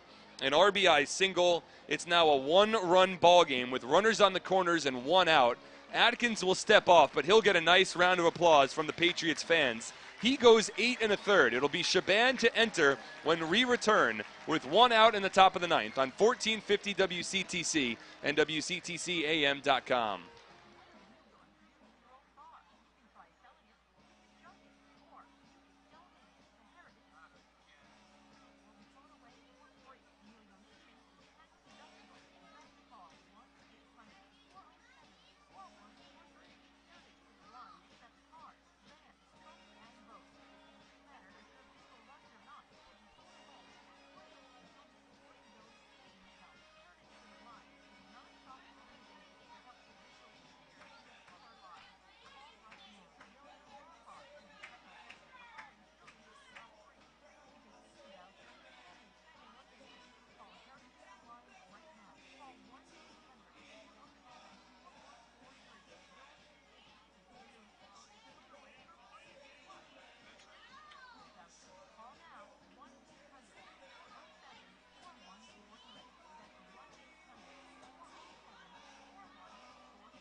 Of the 9th inning, and for the second consecutive night, the York Revolution are looking to mount a comeback against the Somerset Patriots. Last night, with the Patriots leading 2-1 in the top of the 9th, Big John Hunton blew his third save of the season. The Revolution tied it up at 2 before the Patriots eventually won it in the bottom of the 11th. Tonight, the Patriots entered with a 2-run lead going into the top of the 9th inning, and Mitch Atkins looking to become the first pitcher this season to toss a complete game. He went 8 1/3. He got an out, a strikeout swinging from Alexi Casilla, but Isaias Tejeda comes through with an RBI single up the middle. The tying run now for the Revs stands 90 feet away from home. It's Alonzo Harris at third, the go-ahead run for the Revs, Isaias Tejeda off of first, and a pinch hitter, Michael Burgess, in the ballgame now for the York Revolution. So the left-handed slugger steps in. Ronnie Shaban on the mound. First pitch to Burgess is a breaking ball in the dirt, and a nice block made by Jovan Gonzalez. That potentially saves a run. So Burgess at the plate here. He will work against Ronnie Shaban. Shaban looking for what would be his 4th save of the season. Has a 2.11 earned run average so far this year. Slight shift on the 1-0. Upstairs, 2 balls and no strikes. Well, awaiting on deck is Angel Franco. He's 0 for 3 today. Well, right now it's Burgess at the plate, a 2015 Atlantic League champion with the Somerset Patriots. Mark Mason turning to the lefty to try to provide some power and get the Revs out in front. The 2-0 from Shaban. Breaking ball drops in for a called strike, 2-1. Burgess this season over 50 games with the York Revolution. He's hitting .260 with 8 home runs and 26 runs batted in. Harris off of third. He's the tying run. Patriots hoping for a ground ball here against Burgess. He's a double play candidate. The 2-1 swing and a miss. Big time fastball from Ronnie Shaban. He challenged Burgess mano a mano. My fastball versus your swing, and that time Shaban won that battle. So 2 balls, 2 strikes, 1 away, top of the 9th inning. Somerset holding on to a 4-3 lead in front of a sold-out crowd here at TD Bank Ballpark. Runners on the corners. Shaban works from the stretch. He comes set. The 2-2 pitch. Misses low. 3 balls and 2 strikes. And we'll see if Isaiah Tejeda tries to take a head start off of first base. Tejeda is not the most fleet of foot, so he is certainly another candidate to potentially be doubled up should Burgess hit a ground ball. Alfredo Rodriguez at short plays shaded towards the second base bag. Tyler Bortnick plays at double play depth. The 3-2 pitch. Breaking ball, grounded over to second. Bortnick fields, he knocks it down. Shuffle throw to first is in time for the force out, but in to score from third is Alonzo Harris, and the Revolution have tied up the ball game in the 9th. For the 2nd consecutive night, the Somerset Patriots have blown a save in the top of the 9th inning. It is now a 4-4 score. It was a ground ball that was hit to Bortnick's right. He did well to knock it down. No chance to turn 2. Also did very well to get a force out. But Tejeda moves over to second on the play. Burgess gets the job done on a 4-3 RBI ground out. And now Franco steps in with the go-ahead run leading off of second base. 2 runs home for the Revolution. That last run will be unearned, charged against Mitch Atkins, as Franco fouls off the fastball here. And it's an 0-1 count. So Shaban came in a tough situation, but he gets a blown save after Atkins couldn't finish off the complete game. And it goes back to the E5 from Scott Kelly, which allowed Alonzo Harris to reach base. That is an unearned run charged against Mitch Atkins. Fastball here to Franco, misses outside. 1-1. So the 2nd consecutive night that the Patriots held a lead going into the top of the 9th inning and wound up blowing a save. It was a 1-run lead last night, a 2-run lead tonight. Falls by the wayside, and now the Patriots will have to look for another walk-off win. The 1-1 from Shaban. Breaking ball misses low. 2 balls and a strike. And now the Patriots are in damage control. You've already blown the save, but the go-ahead run for the Revolution leads off of second. And you can't let this ball game get away from you, especially considering the Bridgeport Bluefish won earlier tonight. Shaban stares into Gonzalez for the call, and he'll step off. So this sold-out crowd will have to wait for their fireworks for at least another half inning, potentially more. We didn't conclude last night's ball game until the bottom of the 11th on a Scott Kelly walk-off RBI single. We'll see how long tonight's game goes. The 2-1 from Shaban. Check swing, the fastball misses outside. They don't ask for the appeal, and it's a 3-1 count. First base is unoccupied. Derek Robinson awaits on deck. But right now it's Angel Franco at the plate. He is 0 for 3. A strikeout and a pair of groundouts. Tejeda's not a fast runner. He leads off of second. The 3-1 coming from Shaban. Swung on, grounded over to first. It's corralled by Guzman. He'll take it himself to the bag. That retires the side. But the Revs put 2 runs on the board here in the top of the 9th inning. We are tied at 4. Somerset will look for their 8th walk-off win of the season when we return on SPN.TV, 1450 WCTC, and WCTCAM.com.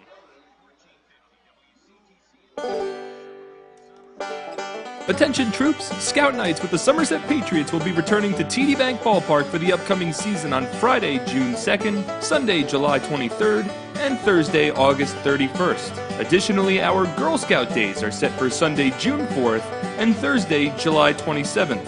Troops will have the honor of presenting both their PAX banner along with our nation's colors on the field before the game. A parade around the field will end with the troops lining the infield during the national anthem. Scouts looking to earn badges for presenting the colors and going on a go-see-it outing can fulfill both, all while enjoying America's pastime.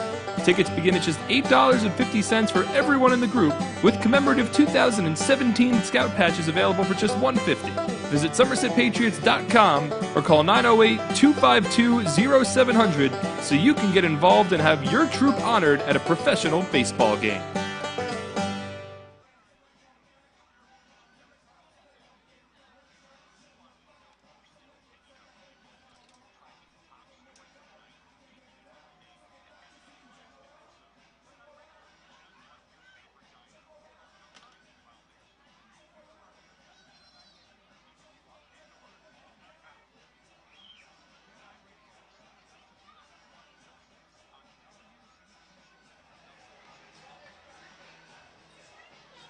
Ricardo Gomez is the new pitcher for the York Revolution as we move to the bottom of the 9th inning. The second consecutive day that the Patriots have held a lead in the top of the 9th inning and have failed to carry it through to end the ball game. So it's now rally time in Somerset. Ricardo Gomez, who was very impressive against the Somerset Patriots when we saw him just one night ago. He worked a scoreless inning of relief. Gomez is on the mound again for the York Revolution here as he looks to extend this ballgame and send us into extra innings. It'll be Gomez working against Justin Pacioli, Alfredo Rodriguez, and Chris Grayson here in the bottom of the 9th inning. And it only seems fitting that once again, if Somerset wants to win tonight's ballgame, they are going to have to do it in walk-off fashion. Certainly a bummer for Mitch Atkins, who was 2 outs away from working a complete game, but he allowed a 1-out single to Isaiah Tejeda that chased him from the ballgame, and then an RBI ground out from Michael Burgess tied up the ballgame at 4 in the top of the 9th inning. So we're all tied at 4 here as we move to the bottom of the 9th. It'll be Justin Pacioli to lead off against Gomez. Gomez worked a scoreless inning with 2 strikeouts last night against the Patriots.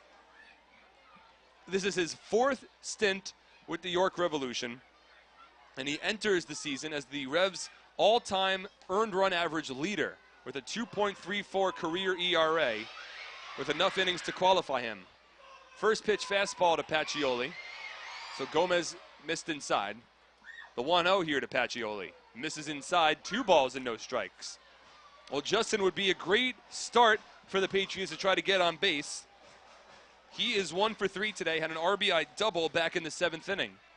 The 2-0. Right down the middle for a called strike, 2-1. That RBI double turned a 2-1 deficit into a 3-2 lead at the time for Somerset. Pacioli then later stole third base and scored on a sac fly from Alfredo Rodriguez. The 2-1. Swung on, lifted towards left center field. That's going to drop in a base hit. Pacioli's second hit of the ball game, and Somerset has the winning run leading off of first base. Pacioli with excellent speed. So Brett Jody, the manager for Somerset, he comes out and has a conversation with Rodriguez to make sure there is no loss in translation between what Brett wants to do for Rodriguez. Pacioli certainly has the speed to potentially steal a base and get himself in scoring position. You could also try to drop a bunt down here with Rodriguez, who's he's 1 for 2 with a sac fly. Third baseman for the Revs, Carlos Trienfeld, he plays in along the grass. He expects a bunt. Rodriguez at the plate. He squares, drops a bunt down the first baseline. It's a beautiful bunt. Burgess comes off in an underhand toss to first just in time. But a successful sacrifice there from Alfredo Rodriguez. He does his job. Score that 3-4 on the sacrifice. And the Patriots now with the winning run in scoring position for the top of their order and Chris Grayson. It'll be Grayson who slowly walks to the plate to work against Ricardo Gomez. Gomez allowed 4 runs in an inning against the Lancaster Barnstormers back on June 10th. Those are the only 4 runs that he has allowed in his first 5 appearances in the 2017 season. The Patriots looking to break through here.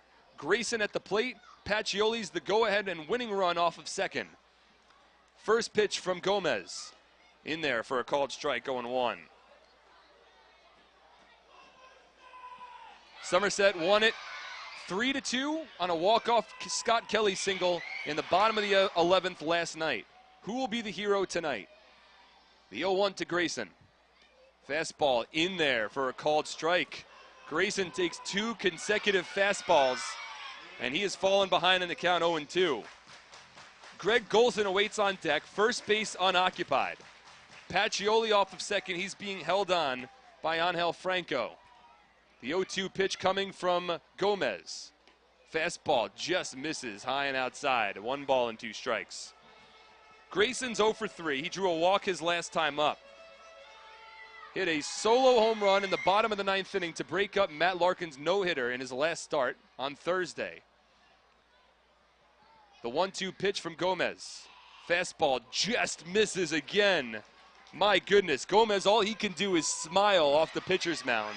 Those are 2 consecutive pitches that did not miss by much, but it's a 2-2 count. Pacioli continues to lead off of second base. Outfield playing straight up against the left-handed hitting Grayson. The 2-2 pitch. Grayson grounds it to the second baseman. In comes Casilla. He fields, he throws to first in time. On to third base goes Justin Pacioli. So the winning run now for Somerset, he's 90 feet away from home. 90 feet away from glory. And it will be Greg Golson who will step in. A 4-3 put out for Chris Grayson. He's 0 for 4 today. Golson is 0 for 3. Reached on an E9 his last time up. Mark Mason is going to come out to the mound along with the trainer for York. It looks like they might be looking things over with Alexi Casilla, their second baseman. That's the York Revolution trainer Chang Choi talking things over. So they're examining what looks like the hand of Alexi Casilla. He came in and made the play, and Casilla is going to be taken out of this ball game. So Alexi Casilla, he actually has a limp. So it might have been something with his leg, maybe not his hand.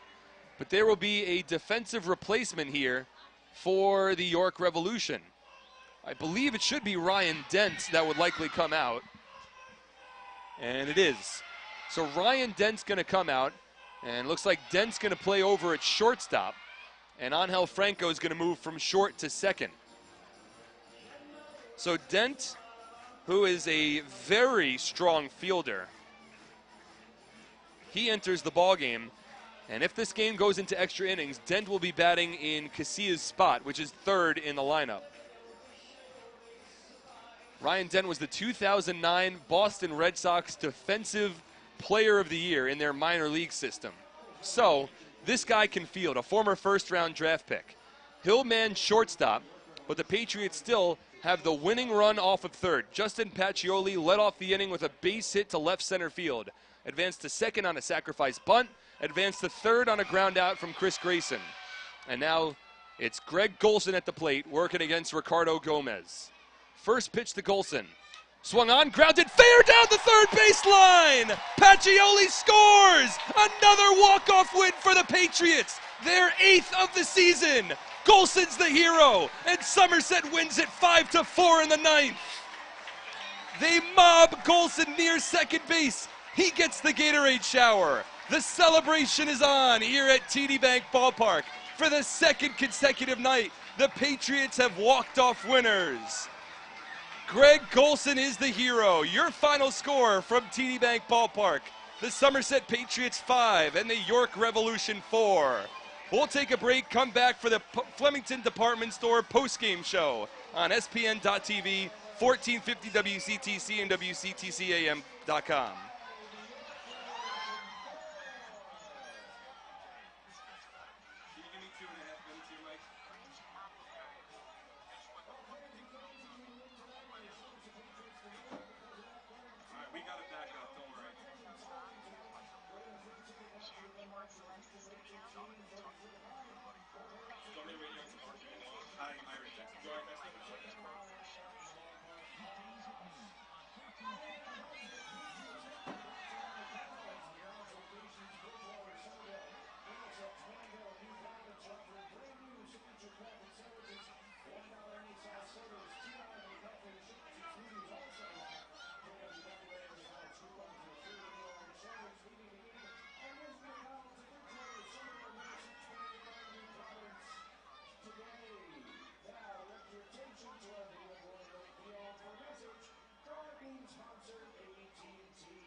to TD Bank Ballpark for the Flemington Department Store postgame show. Mark Schwartz on SPN.TV, 1450 WCTC and WCTCAM.com.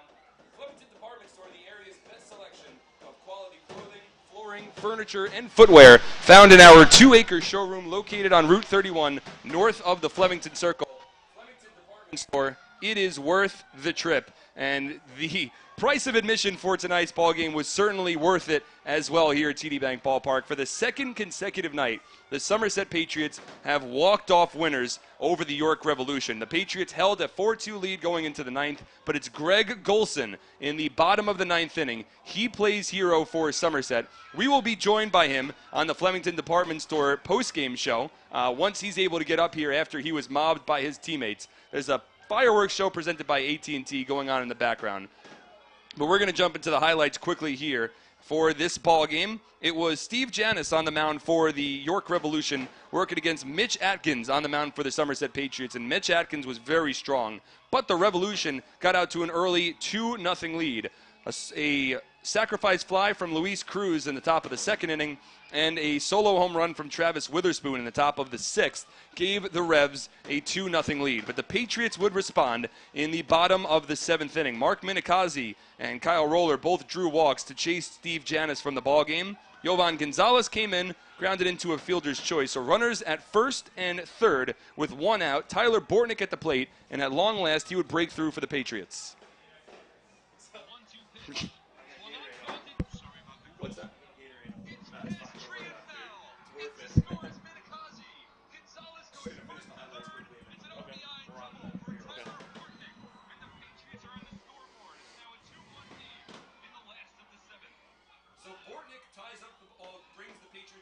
Makes it a 2-1 score. The very next batter with 2 runners on was Justin Pacioli, and he would come through and give the Patriots a 3-2 lead.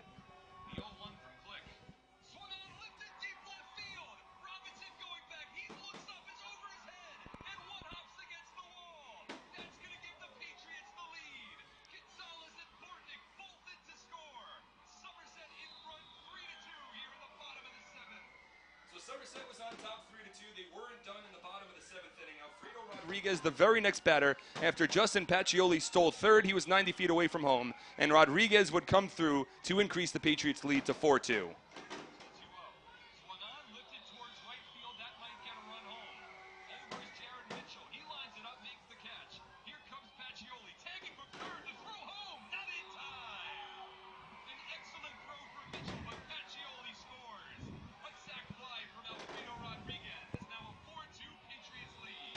So Somerset held on to a 4-2 lead. Mitch Atkins would come all the way back out for the top of the ninth inning. Atkins was very strong here tonight for the Somerset Patriots.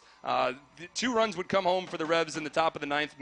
Atkins was chased after an RBI single from Isaiah Tejeda, and then after Ronnie Shaban came in, it was an RBI ground out from Michael Burgess, a pinch hitter, which tied up the ball game. But then in the bottom of the ninth inning, Greg Golson, the man that was sitting right next to me, he would win it with a walk-off single down the third baseline, and the Patriots won the ball game by a score of 5-4. I'm now being joined by Greg here on the Flemington Department Store post-game show. We're also on SPN.TV, so we got some people that are tuning in. Second consecutive night with a walk-off win. First of all, just talk me through what you were looking for on that at bat. You know, I had a pretty good game. I didn't show in the stat line. I lined out a couple times and making diving plays and stuff. So I just wanted to make sure that I didn't try too hard and swing at bad pitches. So I was just looking for something up. So it's crazy how many walk-off wins this Patriots team has had. This is now their 8th walk-off win, 20 home wins so far this season. 8 of them have been walk-off wins. I know you've only been with the team now for about 3 weeks, but what is it about this group of guys that seems so resilient that they're always able to fight back? I think it's, we're always upbeat in the dugout and always wanting to, be the guy. So, we know if we don't get it done, maybe the next guy will. And, obviously a lot of times it's going to be Jovan, but, we know that we can put together a good inning and we never get down on ourselves. I asked Scott Kelly this question yesterday. I'm going to ask you the same question. After you rounded first base and you look back at the Patriots dugout, you see all of your teammates sprint out. What's that feeling like? What is that like for some of our listeners out there? I mean, it's one of the best feelings that you can have in this sport. When you swing the bat and it's the last thing that you do, and it's a good thing. So, you know, when you see everybody coming out and everyone wants to go home and you just embrace the Gatorade getting dunked on you and you just kind of take the beating that you're going to get. You know, I've never been able to do that, but it must be so cool. But, you know, now for this Patriots team, you guys have won a couple of games in a row against the Revs. You know, we're getting towards the end of the first half. You've been in the Atlantic League. This is now your 4th season. You understand the halves and how important these games are. Do you guys have that sense when you're playing on the field, or is it really just out of sight, out of mind? I mean, everybody on our team is a competitor. You know, even the bullpen, everyone that's on the field is a competitor. So, you know, if we've got the same uniform on, we want to be better than the people that have a different uniform on. So I think that's something that, you know, Brett and John have been very, very good at doing, is bringing guys in that want to win and not necessarily be selfish guys. Well, that was Greg Golson here in the Flemington Department Store postgame show. Greg, again, congratulations. Heck of a win there. Appreciate it. Thanks. We're going to say goodbye to all of our SPN.TV viewers. If you're listening on radio, we'll come back to wrap up the Flemington Department Store postgame show on 1450 WCTC and WCTCAM.com.